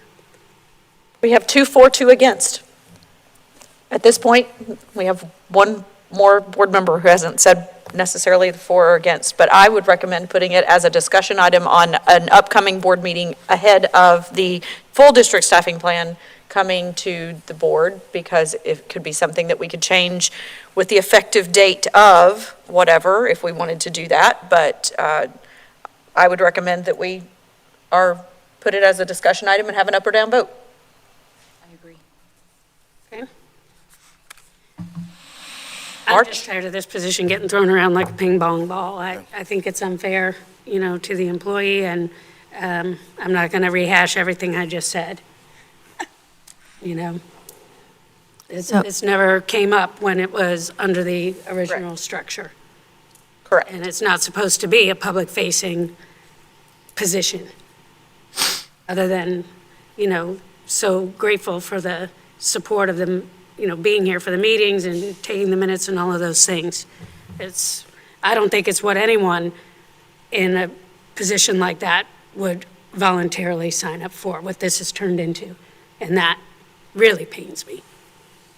I mean, yes, I would like to acknowledge the fact as the attorney that sitting here, it is uncomfortable to have an entire room full of people discussing your position, your job, and the details of it for long periods of time. And you've had to do that for me, you've had to do that with the superintendent, because that's what we do. But it is uncomfortable, I'm sure, to have that same issue, but that's an issue that is created when we have to do anything under board control, because then it is a very public, it's not just a matter of public records now, it's a matter of in order for you guys to talk, discuss, or meet with anything. Absolutely. I agree with that. And I'm sorry to have to ask then for direction. So I hear that the board is asking for this to be an agenda item on an upcoming school board meeting, but I was hearing a month. Can I have some confirmation on how soon you would like that to be placed? I think we've had our conversation, so if there's nothing further, then it needs to get on the agenda, Okay, unless someone has a different thought. I'm looking forward to getting this. thank you, thank you. Okay. All right. Well, the buoyancy of earlier today has changed a little bit, but. No, it hasn't. But, We're still good. yep. Well, we are, and, we're willing to have these conversations, which continues to be a tribute to this board and everyone sitting on here. We're committed to trying to get it right and keep it right, and then move on to the things that aren't right and fix those too. All right, so last but not least, we are on comments, board comments and concerns. We will start with a wrap-up with anything from legal. Nothing further from legal. Okay, thank you. Hope you feel better. Nothing further from legal. I had already turned my mic. You're already out the door. I was already Okay. done. All right, sure hope you feel better. Ms. Martinez? Nothing, Chair, thank you. Okay, thank you. Dr. Gullett? Just a simple thank you, focusing on the right work for the right reasons. I appreciate all of you. Thank you. Thank you. Board Member Campbell? Sure, just wrapping it back up, getting back in the mindset of doing everything for students. Last night was so much fun. I know Ms. Conrad, Vice Chair Conrad was there as well, and I'm not sure if any others joined us for the elementary honor choir, but that was just so much fun, and continuing to see students and reading to them and just being a part of what we're doing in the district to help every student succeed. Grateful for the conversations we had this morning. This board continues to do great work, and we're just continuing to move onward and upward. Thanks. Thank you, Board Member Campbell. Board Member James? I just want to thank Ms. Dobbins and the Facilities Department publicly for the work that went into the presentation today in support with Ms. Boston Ellis and Ms. Debeck. So much has gone on behind the scenes. The Excel spreadsheet Ms. Dobbins has of everything that was presented today. The work and the time was evident in the presentation, and I imagine that presentation will be referenced regularly for quite some time. So I appreciate that work. Thank you, Dr. James. Board Member Cummings? I think this was a very, very, very good day. And all the things that we heard, all the things that we saw, all the things that have come out, it was a great day. This was a prime example of the county, the school board, the city, all coming together at one place. Oftentimes we say when they get together, it's a perfect storm. Well, it was a perfect storm today for good things to happen. So I appreciate everything that our team did, Superintendent, the people that you have put in place to make sure that we got this thing out in front, and we got in front of it. And it looks like our community is going to continue to support our schools, and our schools are going to get better, better and better. So I'm grateful for where we are, and I'm grateful to all of you for your input. Listen, and let me say this, we may never agree on everything, but what I do know, and I truly believe, and I say it everywhere I go, that we do agree on doing what's right for students and what's best for this county. So I may not agree with you on individual items, but that's the individual that I am. So. That's right. Thank you. That's really uplifting to hear, Board Member Cummings. Vice Chair Conrad. Yes, and I love what Reverend Cummings just shared, because I feel the exact same way. Every single one of us is here for students. And moving on to the presentations today, the word perseverance really resonates with me, because as a new board member, this was a really long process. And it was 100 conversations within the community and with staff members, and I wasn't sure we were going to get to the finish line, and so I really feel like celebrating today. Let's have cake. Yeah, right. And so I'm just really thankful to the district team, the community members, the city and the county for helping us get this to where we are today.